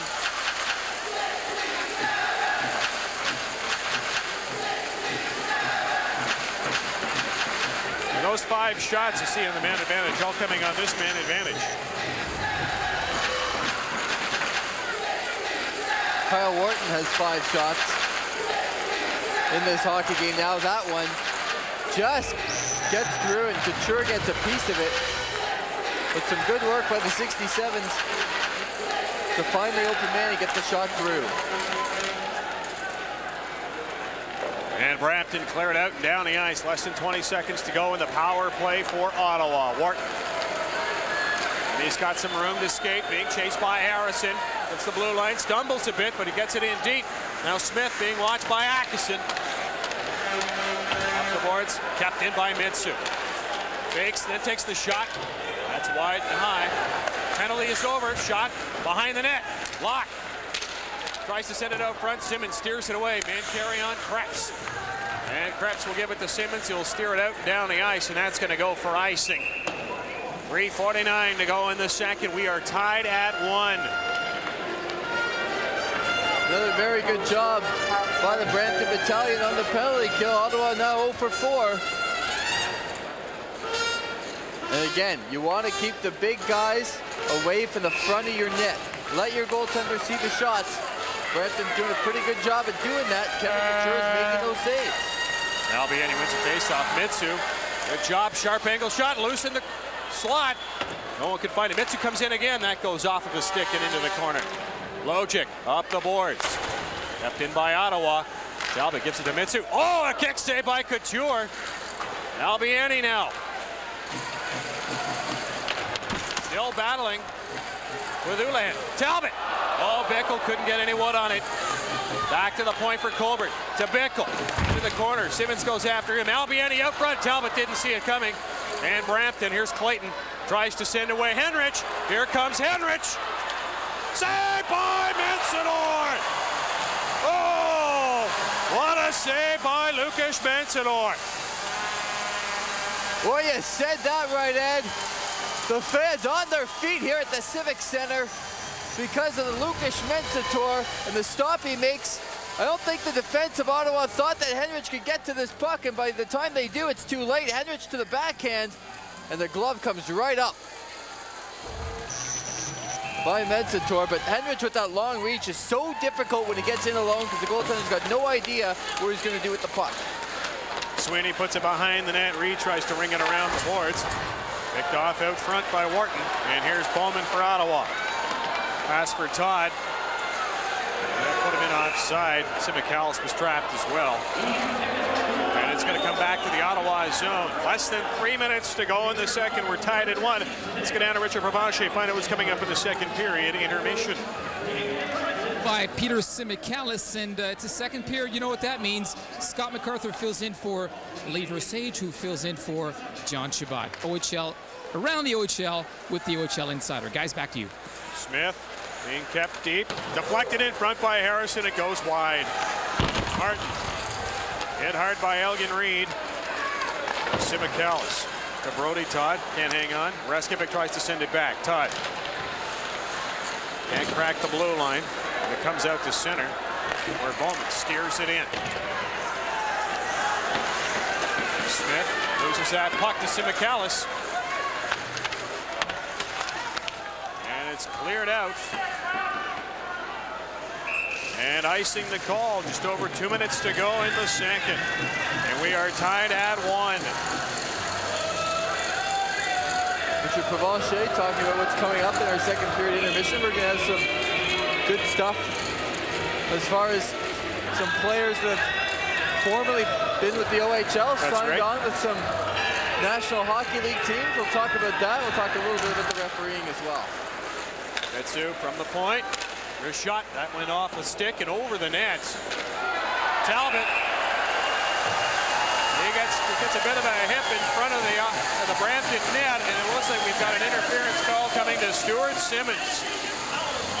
Didn't we talk about him at the Corral Center? Certainly did. Mitsu's always the guy that seems to be going off for the 67's, and Simmons gets his fair share of penalties for the battalion as well. Standing in front of his net. I don't know if we'll be able to take a look at it, but here we go. Julian Talbot tries to get past him. We'll see what Simmons right there, I think, just stuck out his left side, and Talbot couldn't get by. Well, that shot doesn't get through. Brampton able to steer it down to the Ottawa zone. This power play brought to you by Goulburn Sanitation. And Ottawa locked to Albiani. Cross ice to Bickell. Oh! Couldn't get the shot away. What a save by Couture! Oh, there was a game saver. I'm not sure it would have counted anyway, Ed, because was there a penalty? We're going to have a penalty here to the Ottawa 67's. I think Corey Locke got his stick up. I'm not sure who the Brampton player is there in front of the net, but the referee had his hand in the air, and it's Nick Duff. And with the trainer there holding the side of his eye, I think we might even see a 4 minutes here. Corey Locke gets his stick up right before the chance that Bryan Bickell had. Very interesting. Yeah, it's 4 minutes. Yeah, and then that even Bickell chance. Great save there, poke check by Kevin Couture. But I'm not sure that one would have counted either, because right before that happened, Corey Locke got his stick up. A big break for the Brampton Battalion. Will be even up pretty much for the rest of this second period, but if that's the way it ends, they'll start out with a power play for over 2 minutes, starting the third period. And one of Ottawa's best penalty killers, Corey Locke, in the box for 4 minutes. So Metsu lightly dumps it in. And Rob Smith loses an edge. Ottawa, Colbert shot. Oh, that goes wide. Metsu puts it behind the net. Simicallis can't quite get to it. He's tied up with Smith. Battling for that puck, and it's going to come to Houlihan. Tries to send away Logic. Ottawa sends it the other way. So 4-on-4. And here comes Henrich with Houlihan. Henrich pulls his way around Colbert, still with it. Back to the point, blocked in front. And Bowman gets it to Simicallis, one man to beat. Puts the brakes on, shot kick save. Oh, and Henrich able to get that rebound away from Bowman. Last minute of play, Henrich, long shot, steered away by Mansador. Talbot picks up that puck. Being watched by Krebs to Albiani. To Will Colbert. To Albiani. Shot, save, rebound. Couture can't get to it. Volsky's there. Talbot's on him. Krebs tries to pick that puck up and does. And he gets it up to Nick Duff. He'll just send it right in onto Mansador. And Mancari. Mancari hauled down by Krebs. And Talbot goes for a bit of a skate. And just sends it in deep, finishing off this second period.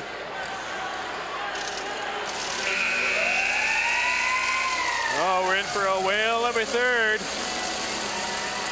The Brampton Battalion will start the final frame, at least of regulation, on the man advantage for 2:18 after 2 here at the Civic Centre. We are tied at 1. You're watching OHL Prime Time on Rogers Television.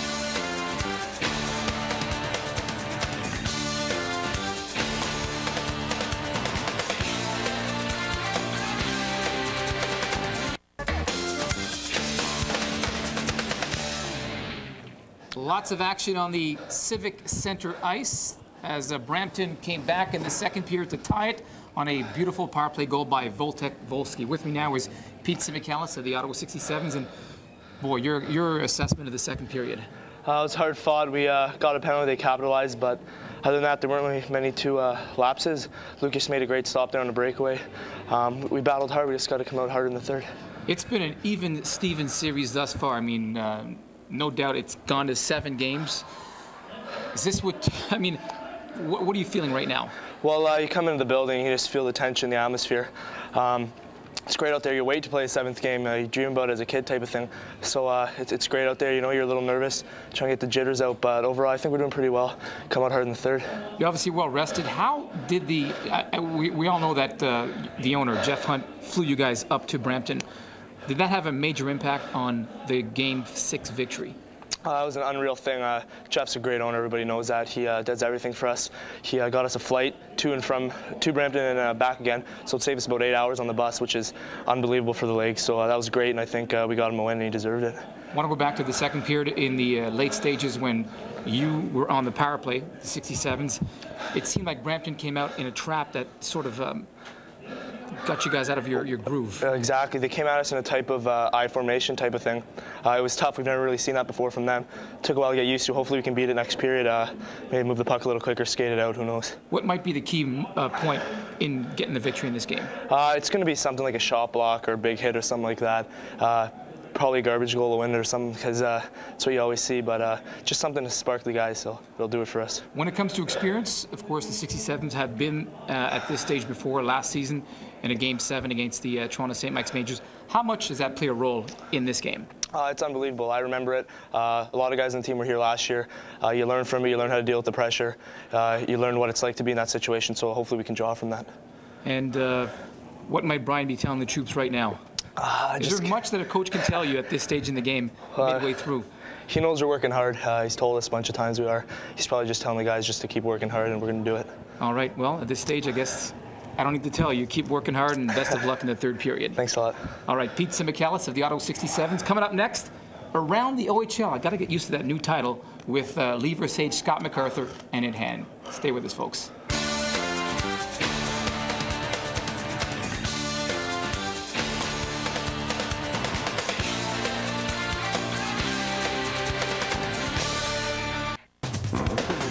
OHL Insider with Lee Versage. Around the O with the OHL Insider, and well, let's bring in our friends. Let's get them in right away. All right, let's see. What did Rich Provencher and Scott MacArthur think of the second period? Well, first of all, Lee, I want to apologize. I didn't bring my Hawaiian shirts. And the reason that I apologize for that is I think the 67's have to get loud. Tale of 2 games so far. After one period of play, I thought they carried the play.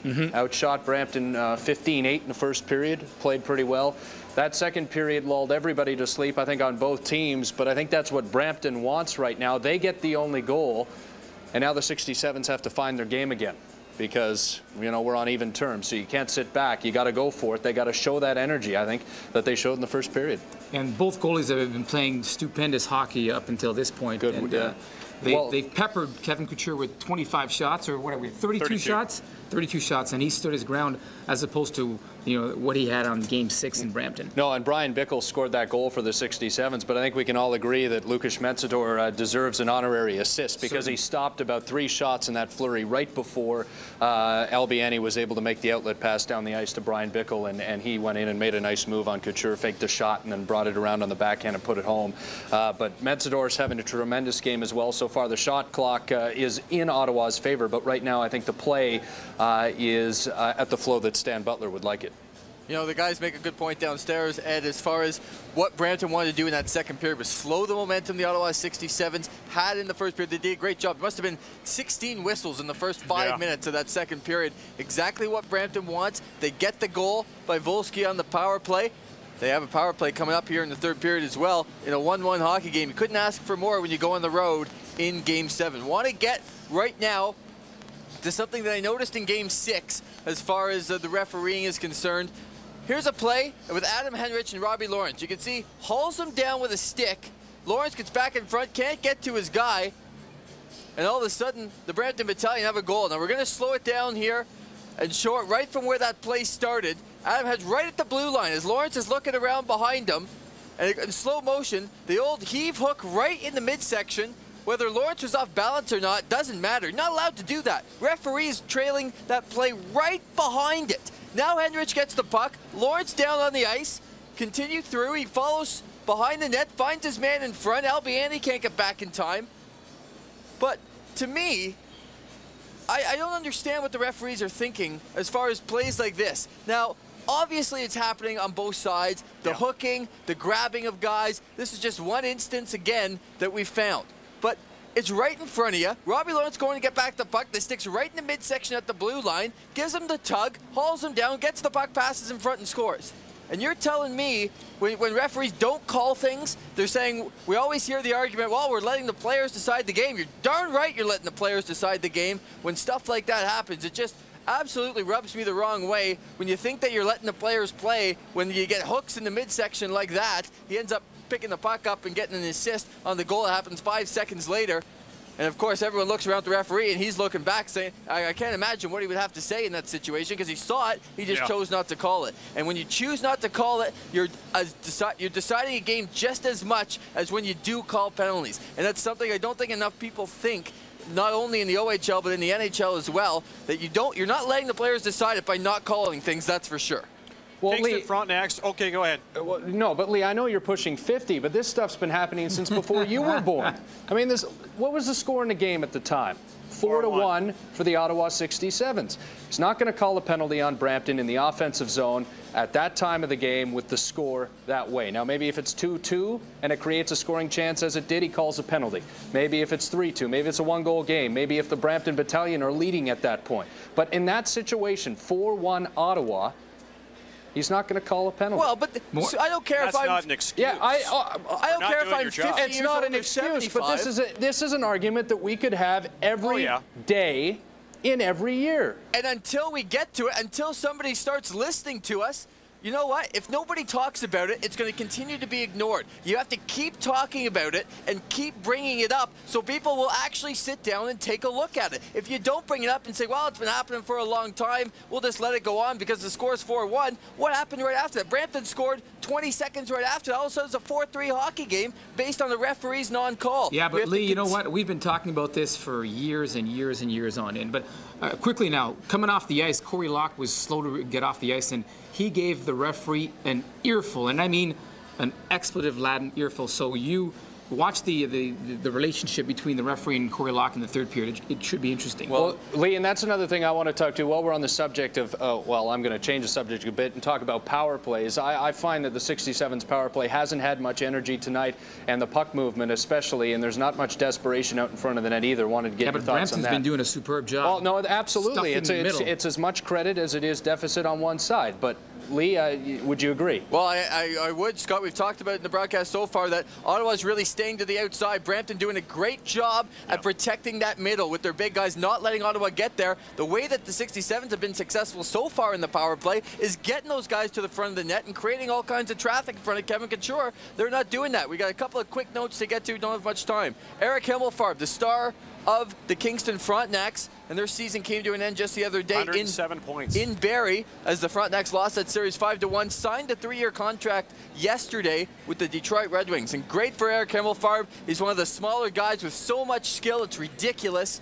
And teams pass on these guys. He wasn't drafted. Great that a team like the Detroit Red Wings is showing leadership in the NHL as far as taking guys like this that have all the skill. Did that with too? Nathan Robinson also there. Both of them right now in Grand Rapids, their affiliate team. Quickly want to show the playoff tree right now, other things that are going on. The Toronto-Sudbury series, Toronto leading that game 3-1.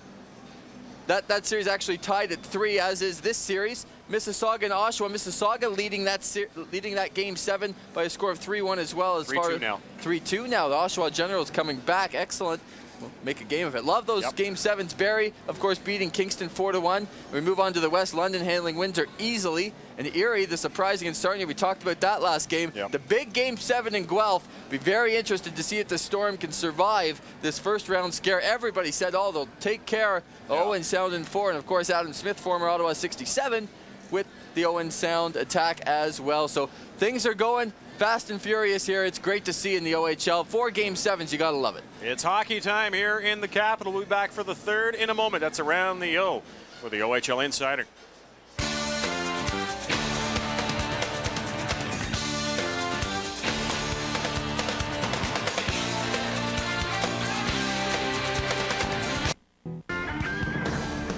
OHL Primetime is brought to you in part by the Ottawa Sun, where our team covers your team. For all your sports, local news, and entertainment, turn to the Ottawa Sun, the real paper for the real fan. And welcome back to OHL Primetime on Rogers Television after 2 here at the Civic Centre.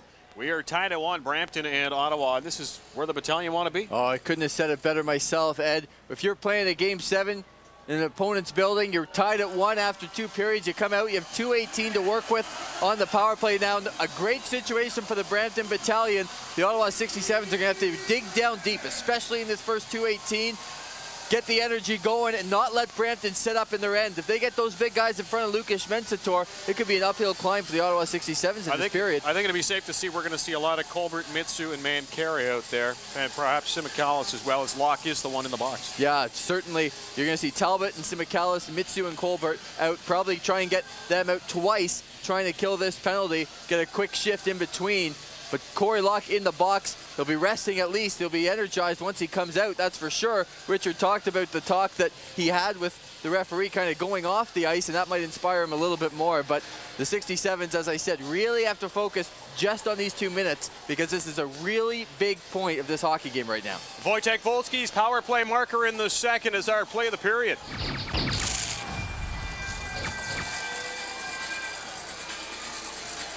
The Brampton Battalion did a great job on the power play, getting to their skilled guys in front of the net, and the quick snapper from Wojtek Wolski right there, and Mensator never saw it.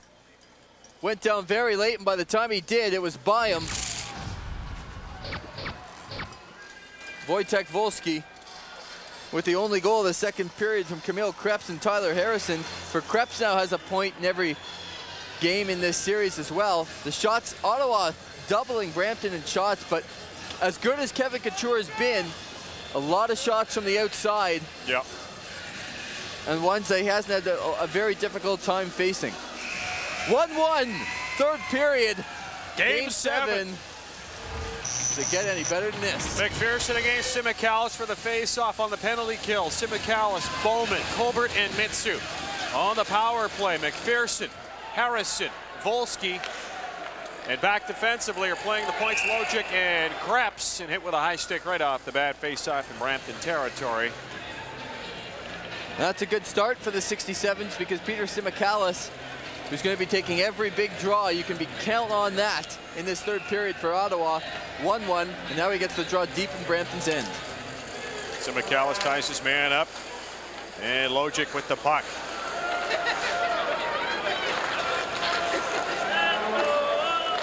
Logic to McPherson, dumped into the Ottawa zone. Wolski, the lone Brampton goal getter. Cleared out by Ottawa, and is finally down to Kevin Couture, and he'll leave it for Logic. Bowman in deep, keeping an eye on him, as is Simikalis. Wolski across center, dumped in. And Mitsu taking a shot. Harrison's shot comes right to Colbert, and he's going to take a little bit of a skate, dump it in deep, head off. Oh, he's still going to stay out. Yeah, a lot of Colbert and Mitsu we're going to see on this penalty kill. And here's Logic down the near boards. 1:20 to go, and the man advantage for Brampton. Corey Locke in the box, serving a double minor. And Talbot just missed picking that off. Logic, good job to keep it in, as he fell at the blue line, but Mitsu gets it out and down the ice. Ottawa changes up the penalty killers, as Mancari and Wharton will play on defense, and that puck's going to dribble back behind the Ottawa net. Mancari rings it around the boards. Houlihan can't keep it in, and that's going to go the distance. 45 seconds to go in the power play for Brampton. You can see Mark Mancari favoring his right leg. He's back on defense. And Bowman breaks up that play, and Krebs Simicallis all over Krebs. Gives him a little bit of lumber right in front of the ref. And here comes Henrich. Can't hang on to it, and Simicallis just gets it out. Houlihan couldn't keep it in. 20 seconds to go in the penalty to Corey Locke. And Van Carey's going to get that puck. And doesn't clear it. Harrison picks it off. Back to the point. Smith to Harrison. One-timer Bernays, and that goes wide. Bowman can't clear it.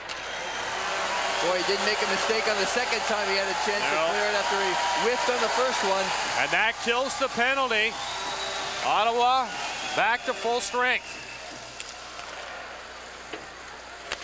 Martin's shot doesn't go anywhere, and he loses his helmet.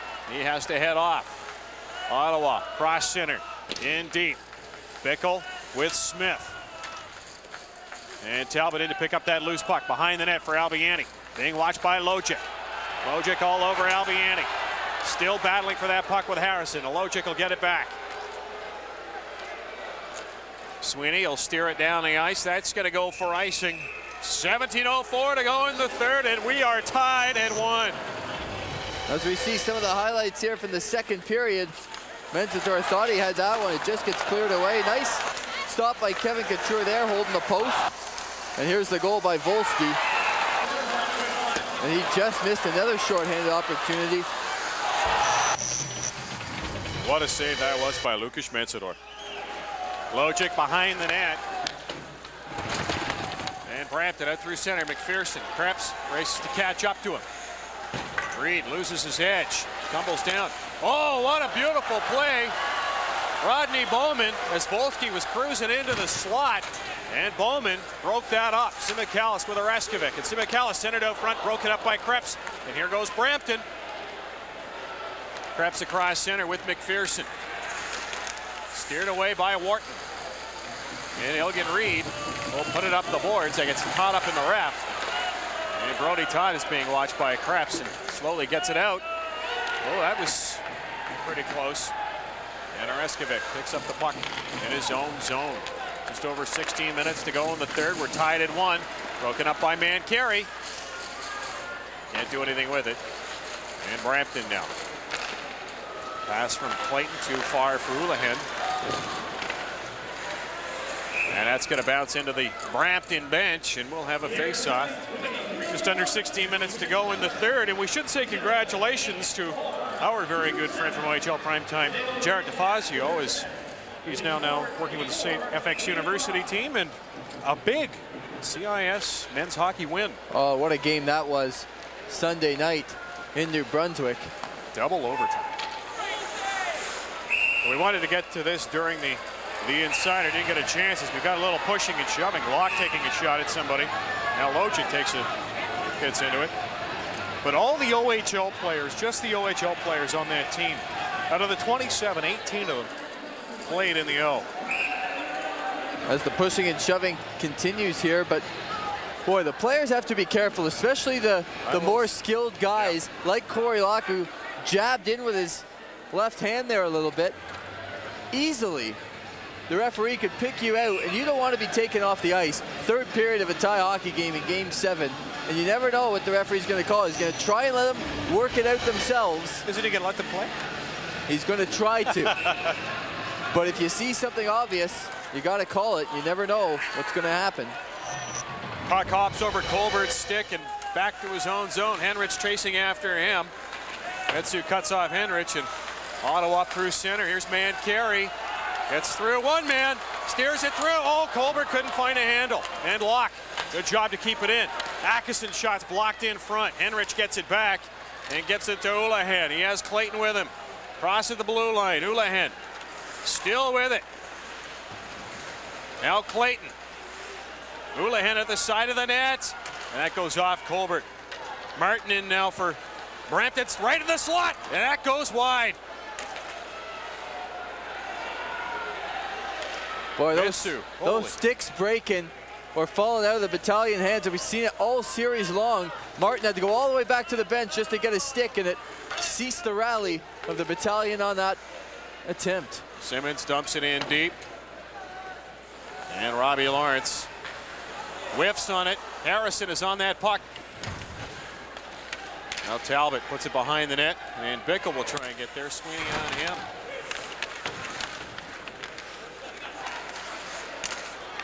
Tyler Harrison trying to come off the boards to Sweeney. Tries to back, put it out front, but Mensador steered it away. Martin being watched by Bickell, sent it out front, and again Mensador breaks it up. Pierre Mitsu's got to get off the ice. He was trapped in his own end.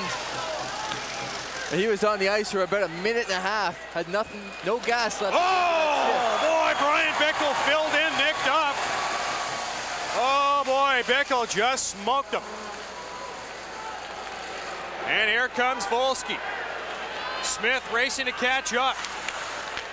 And Wharton tied up with Volsky. And there's a 67 down on Volsky. And Wharton's going to come up with that puck. Albiani knocked down by Smith in the high slot. And Albiani has a few words for the referee about that. Puck in deep. Volsky on it. Fraser picks up that loose puck. Krebs in front. Now Camille Krebs to Volsky. Couldn't hang on. Here goes Ottawa. Talbot to Brody Todd. And he'll just send it in. And Volsky, his pass intercepted by Ottawa. They get it in deep. Simicallis after it, as is Bowman. Simicallis out front. A little too far for Todd. And Brampton heads the other way. Long shot by Volsky, no problem for Mensador. Fraser in deep, trying to get a hold of it. Now Ottawa out of their own zone, up through center. Smith picks it up at his blue line. And here's Henrich. Steers it in for Houlihan, and Mensador is going to come out and play it around the boards. Rodney Bowman takes his time, gets it out over the blue line. Todd tries to get to it. Here's Henrich again. As Colbert knocks him off the puck. That's who misses Clayton. And Bowman gets it again. And that's going to get out over the blue line. The rest of it. Just grabbed it, and Simicallis sends it in. He's going to plead his case. Well, he's got a good case on this one. His foot's standing on the red line when he turns around to get the puck. But the linesman, I guess, not buying it, as we see the ice time for Logic, 18 shifts, 15 minutes. And for Will Colbert, 13 shifts at just under 13 minutes. Through 2 periods, of course. And boy, it's heating up here in the third period. A little back and forth action. Some big hits, Bryan Bickell. Oh, what a hit that was. Lawrence up the boards. Logic can't keep it in. Bickell couldn't find the handle. Now Talbot. Tries to go around one man, gets that puck. Oh, and Couture had the short side done. Up the boards for Sweeney. Talbot knocks the puck off of him. And Bickell. Talbiani back to Bickell. He has the lone Ottawa goal. Tied up by Logic. Can't get that stick free. And up the boards, kept in by Wharton. Deflected kick save by Couture. Or that was Lawrence with a shot. Oh, Talbot's tripped up. Fans were looking for something there. Great job by Aitchison to keep it in. Referee setting the bar. He's not going to call much in this third period. Here comes Martin with Harrison. They get the long shot in on Mensador and Lawrence. As Ottawa changes up. Bickell couldn't find the handle on that. Here's Volsky. He'll get it back to his defenseman. Let them try and set up. And here comes Brampton. Almost catching Ottawa on the chains. Mitsu breaks up McPherson. And Volsky behind the net. Lock on him. Tries to wrap around. Oh! Whistle down by the ref. Mensador took a look. Oh. What a chance by Camille Krebs. As Mensador looks behind him. Some good forechecking there by Volsky. Gets the puck out in front. And Krebs is all alone in front of the net. Quick whistle after Mensador didn't know where it was. Krebs looks to the side. You're not going to get a better chance than that. All alone in front for Camille Krebs. Lock against Houlihan. Houlihan wins it. Logic comes in, doesn't get a shot away, and here comes Lock. 2-on-1 with Mancari. Wides, and he fires and misses. And it comes back out to center. Oh, did he let that one go? Colbert gets it in deep. Now Simmons. Being watched by Mancari. He steals that puck. Atkinson heads for the front. Mancari comes out to lock. Shot. What a save by Couture. Rebound. Oh, and Couture grabs that puck.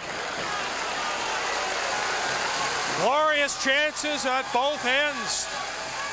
You got to give a lot of credit to Kevin Couture. What a couple of saves on Corey Locke as the 67's come back. Locke misses on the 2-on-1. Mancari able to keep it in. Look how far Couture is out challenging the shot. Again, he makes that save almost at the hash marks. Great instincts by Kevin Couture to come out and cut the angle off. Sweeney can't clear it. Lawrence puts it back behind the net where Smith will try and do something with it. He'll carry it out a bit and up the middle. Howie Martin. Kept wide. Sweeney heads for the front of the net. Aitchison on Martin. Still with it. Harrison. And that's blocked in front by Robbie Lawrence and into the mesh. And that could have been a game saver too. Robbie Lawrence just getting down to block the shot from Harrison. Aitchison's got to do a better job in his own end of not letting that man kind of come in front of him in the corner. He gets out right there. He's by Aitchison, centers the puck in front, and Robbie Lawrence puts everything he has there in front of that shot. Talbot picks up the loose puck. Albiani to Talbot. Back to Albiani. Bickell's in front. Albiani battling to get that puck. Centered up front. Talbot. Oh, what a save by Couture. There's another one. And it's blocked in front. And Sweeney's on a breakaway. Aitchison on Sweeney. Saved by Metzenor. Another save! Lukasz Metzenor. Wow. Somebody call security. He just stole a goal from the Brampton Battalion. The fans on their feet here as well they should be. What a couple of saves by Lukasz Metzenor. Not only stops the first shot, but the second one he looks right into his glove. Off the block shot, Sweeney comes down. First shot saved by Metzenor, second one right up in the glove. Boy, we're seeing some great action here in the third period. This is what it's all about. That's it, game 7. Ottawa trying to get that puck. And it will steer out and down the ice.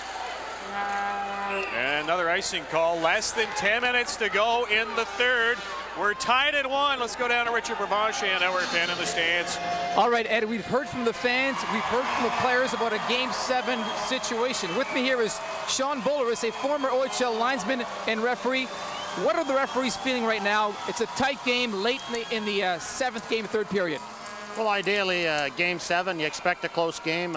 Two teams are very evenly matched, and ideally you want the players to be able to settle it. And mind you, if there's a scoring opportunity or something there that's going to be taken away, you're going to have to call it. But again, ideally you'd want the players to be able to settle it, and that's hopefully the way it's going to be. You feel for these guys out there? Oh, I do. I've been there before, and it's exciting, just as exciting for a referee as it is for a player. All right, Sean, thanks a lot. Guys, back to you. Smith can't keep it into the point, and we've got a foot race. Sim McAllis at the end of his shift, running out of energy. But Bowman, or Brody Todd, keeps it in. Tried to feed it through. And Todd still on that puck. And Volsky's going to come away with it. With a head of steam. Elgin Reed keeps him outside, and Wharton gets that puck. And Ottawa, Sim McAllis to Bowman. Gets it in deep. Going after Simmons. Logic runs the interference. Simmons to Volsky into the near corner. That line heads off on a change, except for Houlihan. Still chasing Colbert. To Mancari. Doesn't clear it. Henrich keeps it in. Mitsu will try now to Colbert. And out through center. Too hot for Locke, and Brampton sends it back. Mitsu gives Clayton an extra shot, and here's Corey Locke. That's the blue line. Wide fires. And this kick save by Couture. Puck bounces back to Clayton. Long shot. That went off of Colbert. Way wide. Colbert keeps it wide. Here's Henrich on that puck. Atkinson and Henrich. And Colbert, good job to push him off the puck. Gave Locke a chance to get it up the boards. And here comes Ottawa. Atkinson. Cross ice. All down. That was Mitsu. Fans looking for a call on that. The Mitsu interference at Clayton is tit for tat. And now we've got a whistle. Yeah, it's going to be just a high stick. Play will come back outside the Ottawa blue line, but Pierre Mitsu going to the net, gets hauled down. Referee standing right there, no call. So, you know what? As a player, though, you really have to understand this is the way it's going to be. There's one of your out-of-town scorers. Guelph Storm. No, Sudbury still in it. Oop, Mississauga pulling away. Yeah, Oshawa not in it really anymore. Bickell trying to push his way through 3 battalion players. You have to understand the situation that you're in as a player. Just get right back up and get after it, because more times than not, referee is not going to call it here. 7 minutes to go. Talbot loses it at center, and Sweeney sends it back.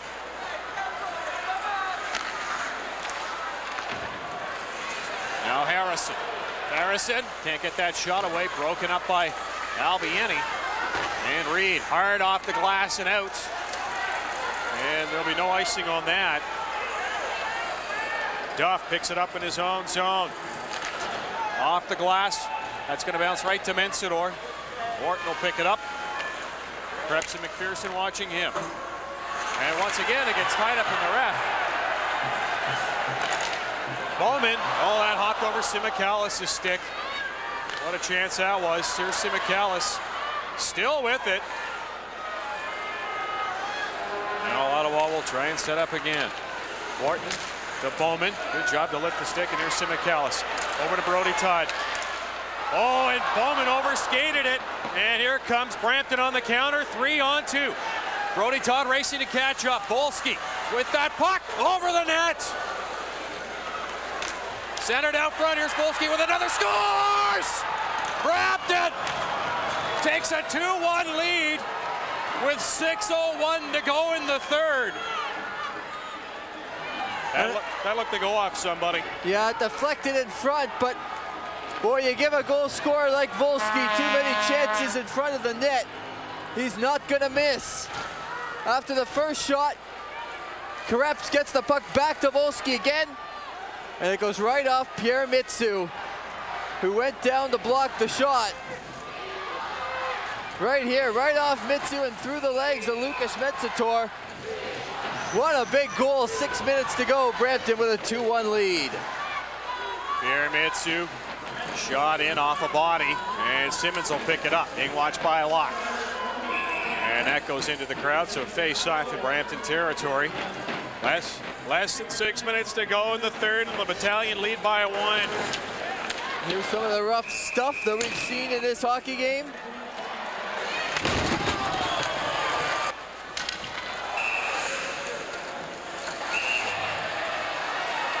Pushing and shoving there. Brampton clear their zone. Colbert sends it back in deep. So that was Volsky's 4th of the postseason for Krebs at 13:59. That shot's blocked by Logic. To the 67's here, you can't panic and try and do it too soon. You just got to keep working, make sure you out-hustle Brampton, and try and get your chances from there. Martin up the boards and down the Ottawa zone. That's going to go for icing. 5:16 to go in the third. Camille Krebs with an assist on that goal. His 18th career OHL playoff point, 7 goals, 11 assists. That ties him for first all-time of Brampton Battalion playoff scoring leaders, of course, with now Edmonton Oiler, Rafi Torres. Harrison wins his face off to the corner. Smith rings it around the board. Sweeney chips it out. And another icing call. We're going to see this for the rest of the game. Yeah, we just might, especially if the Brampton Battalion continue to win draws like they have in this third period. 67's have to bear down, try and win one back to the point and get some bodies in front. Albieni wins this one. Bickell shot off a leg and wide. Talbot can't get to the puck. Smith does. Albieni on Smith. And Harrison will ring it around the other way. Elgin Reed pinches in, keeps it in. There's Albieni out front. Bickell blocked in front. What a great play by Nick Duff, sacrificing his body in front. and stops the Bryan Bickell shot before it gets to Kevin Couture.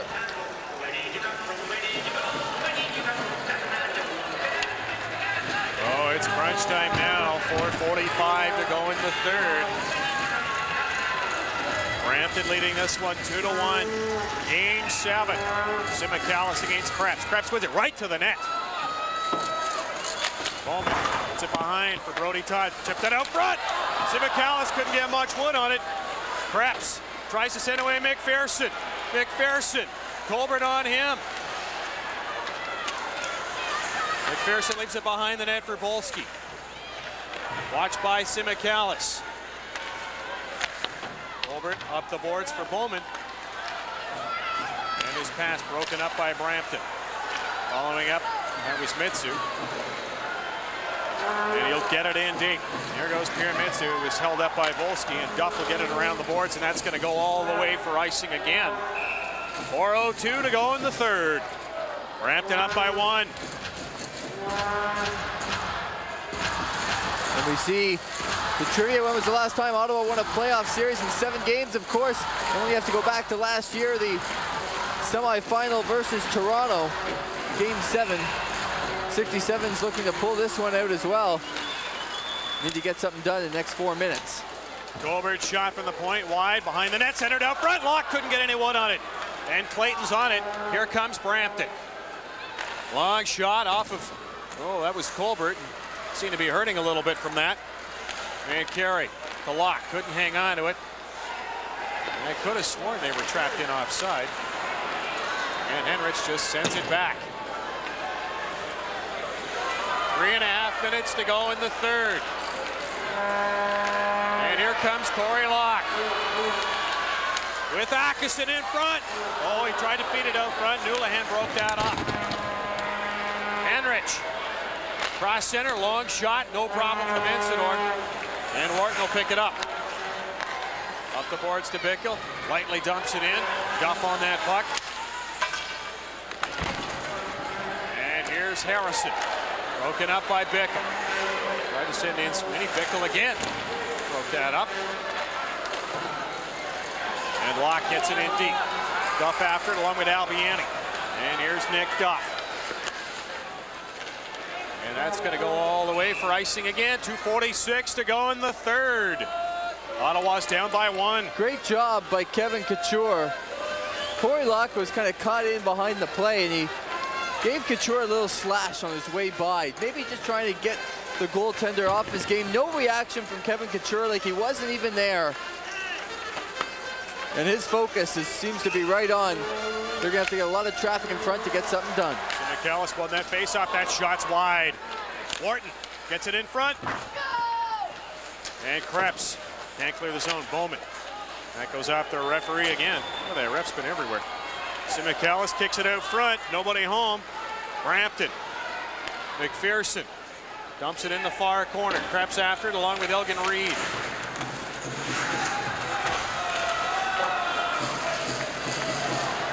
Bowman after that puck. Fakes on Volsky.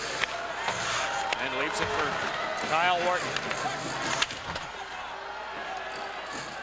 Just over 2 minutes to go in the third. Brampton leads by 1, and they've got Ottawa hemmed in their own zone. So McAllis up the boards for Bowman, couldn't hang on.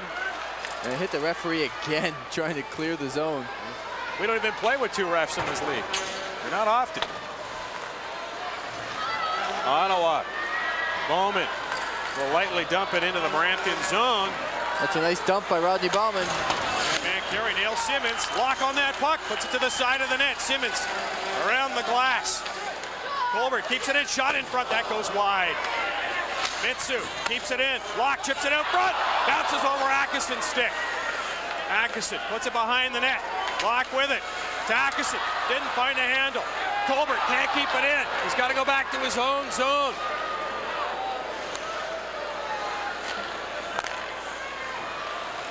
There's Akeson, gets across center, dumps it in. Got to get in and chase it though. No 67's on the puck. Blocked by Akeson along the boards. 1 minute to go in the third, and Duff with the puck. Volsky just clears it out to center. Mensador was going to head out of the nets. And it's dumped right back to Mansador. Mitsu. To Corey Locke. To Bickell. Bringing it around the boards. Bowman makes it. Locke out front. Oh, Bickell just missed. Centered out front again. Who's bouncing at it? It comes wide. There's all kinds of players down in front of the net. At the sides, and McAllis gets it to Locke. Loose in front. And Smith's going to get it and clear it down the ice. And that's icing with 14.1 seconds to go in the third. Oh, my. Wow. No one can find the puck in front of the net. As Corey Locke gets it to the front of the net, Bickell, what a chance. He just misses the right-hand side of the post. Comes back out in front. Watch the scramble here. Maybe 7 or 8 guys in front. Puck squirts out. Everyone's looking for it in front. What a scramble. Of course, Brian Kilray and the Ottawa 67's will take a timeout here. 14.1 seconds to go. And the faceoff will be deep inside the Brampton end. You think it's huge? Yeah, I'd say it's a big draw, but you have to have a set play at this time. You have to have your guy going to take the draw. He knows who he's going to get it back to, and everybody else has the responsibilities as far as going to the front of the net or staying back to try and get that kind of secondary space after the front of the net, and that'll probably be Corey Locke. For the Brampton Battalion, you know those guys are going to go to the front of the net. You try and win the draw back and clear the puck. If you can't, you go right to a man. Simicallis against Krebs. Off the boards, back to the point. Mitsu uses the body. It's stolen by Krebs. Empty net. And that is it. The Brampton Battalion will be advancing to the next round of the playoffs. And you can see the battalion celebrating on the bench. Great effort by this Brampton team. They stayed in it. They stayed in it. Camille Krebs, fitting that he ends up getting the empty net goal, because what a series Camille Krebs has had. As has Volsky. So 5.4 seconds to go. That's Krebs unassisted, his 5th of the postseason.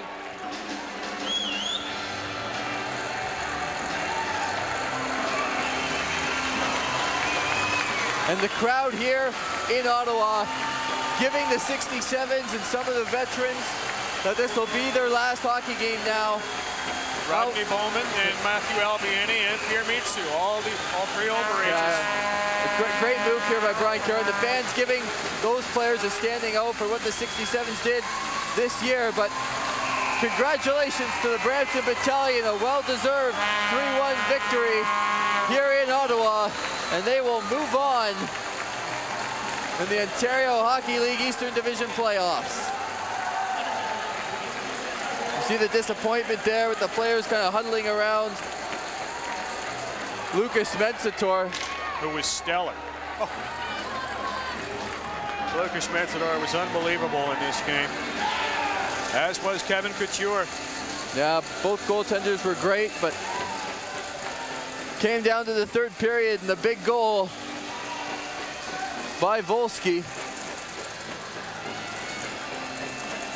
This is a Brampton team that a lot of people picked to be right up top of the Eastern Conference standings this year. And by all accounts, a very disappointing regular season, but it all goes for naught now. It's a new season, and the Brampton Battalion live for another postseason day as they take the Ottawa 67's in 7 games. Oh, Lucas Mensator still quite upset.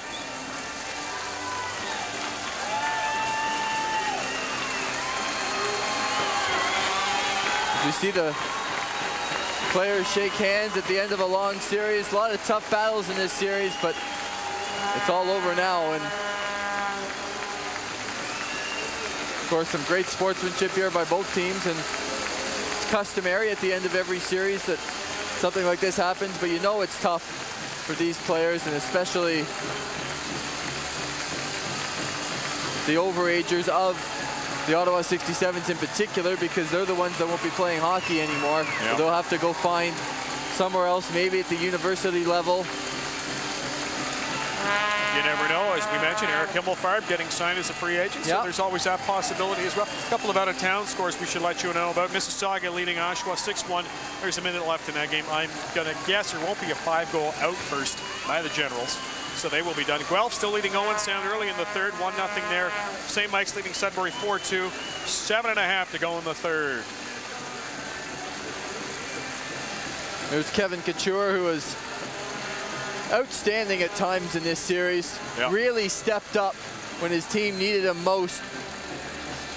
Made 39 saves tonight in Game 7 on the road. What more can you ask for from your goaltender?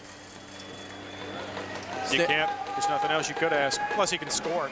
There's Stan Butler, who took a little bit of heat this year with his underachieving Brampton Battalion team, but you could see right at the end of the game the celebration that he let out as well. Very pleased to be able to come into Ottawa and win 3 road games in these playoffs. Well, for the first time in their history, they win a Game 7, the Brampton Battalion. It's a 3-1 victory. There's Matthew Albiani, one of the overagers on this Ottawa 67's team. Obviously very disappointed at the result of this game. A lot of players over there with Rodney Bauman as well. They're all in front of the Ottawa bench right now, but number 51, Lukasz Mansato. It was unbelievable.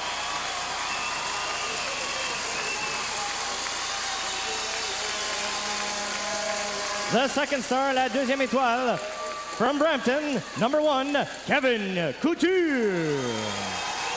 We just talked about Kevin Couture, great performance. And the first star, la première étoile, from Brampton, number 17, Wojtek Wojski. And he was in on all 3 goals. Yep. And he was dominant at times when he needed to be. That's exactly what Brampton needed, for their stars to come out and be the big guns, and they certainly were. The final here from the Civic Centre. The Battalion knock off the 67's in 7. The score is 3-1. You're watching OHL Primetime on Rogers Television.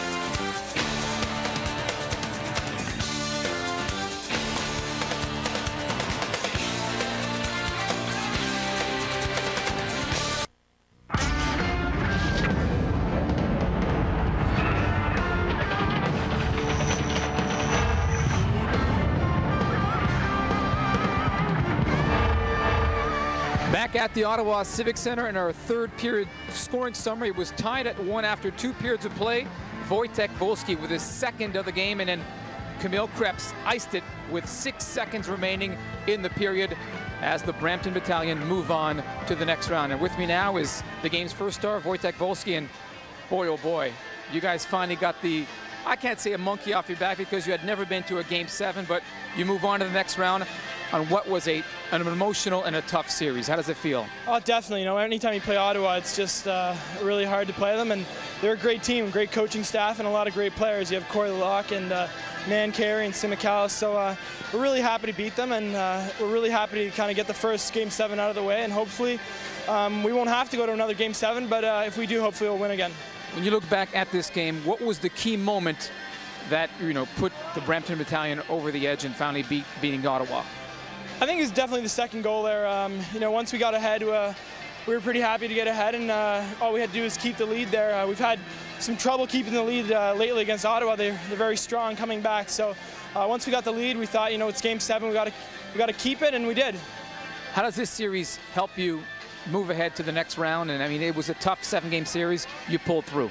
Oh, definitely. I think it gives us some momentum. You know, we face some adversity, and every time we face adversity, character comes out, and it's good to see some of the young guys are stepping up, and everyone's playing a role, and everyone's kind of getting into who they want to be and who they really are. So we're really happy to see that guys are stepping up. What was the game plan before the game, and was it work to perfection? You know, we just said come out strong, and we definitely thought that if we hit them more than they hit us, we'd be successful. forecheck, we had to get a strong forecheck. Definitely they get the puck out really quickly. So if we got a strong forecheck, we thought we'd win. All right, Wojtek, congratulations. Best of luck in round 2. All right, thanks a lot. Wojtek Wolski with 2 goals in this big victory as the Brampton Battalion move on to the next round. Let's send things upstairs to Ed and Lee for their final thoughts and the play of the game. All right, Richard, thank you very much. And wow, what a game that was. Well, it could have gone either way. 1-1 coming down in the third period. You knew it was going to be one of those breaks, one of those bounces that goes your way. And the Brampton Battalion, Wolski goes off of Pierre Mitsu and through the legs of Lukas Mensator, and that's what decides the series. But that's what happens when you get to Game 7, tie game in the third period. Battalion move on, and at this point, don't know who they'll play. If St. Mike's hangs on, they will be playing St. Mike's. And well, just how do you like that setup? Well, it's that's a good series for the Brampton Battalion because you got 2 teams that are big and strong that aren't necessarily the huge skaters. That's where the stars come out. That's a good series for the Brampton Battalion to face St. Mike's. They see them a lot down there, that they're very close. The travel won't be that difficult as well. So if St. Mike's holds on to beat Sudbury, that's a series I'm sure the Battalion will be looking forward to. We're going to get, I just want to mention a couple of special mentions because this will be our last broadcast here in Ottawa. A lot of hardworking people have made this a very successful year here in Ottawa, and starts with our stat guys, Bill Carroll and Grant Wilkins. They've done an unbelievable job at making us look smart, making us look good. And when John Shabbat is here as well, we got Rich Danby, of course, the big boss in the truck, and Chris Fournier and Tara and Mike King and Con and Carly and Dave and Juan, and of course downstairs Richard Provencher and Scott MacArthur as well, and usually John Shabbat in this, and everyone at the Rogers crew here in Ottawa that makes it such a great production, Ottawa 67's hockey. Well, thank you very much. We're having a great season on OHL primetime, and for the final time, we'll say our play of the game, Wojtek Wolski's game winner. And it was third period. Nice play by Camille Krebs. Finds Wolski. He tries to get it to McPherson in front. It goes off of Pierre Mitsu through the legs of Lukas Mensator. We'll see it one more time. Mitsu goes down. It goes off his legs through Mensator. And it doesn't matter how it gets there. The fact that the Brampton Battalion are moving on in this series because of that goal.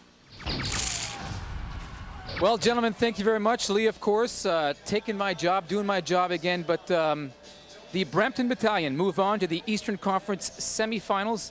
Can't tell you when that game will start, when that series will start, but we're almost assured that it'll be an entire GTA semifinals with Brampton moving on, the Barrie Colts, and if Mississauga and Toronto can hang on, it'll be a great matchup.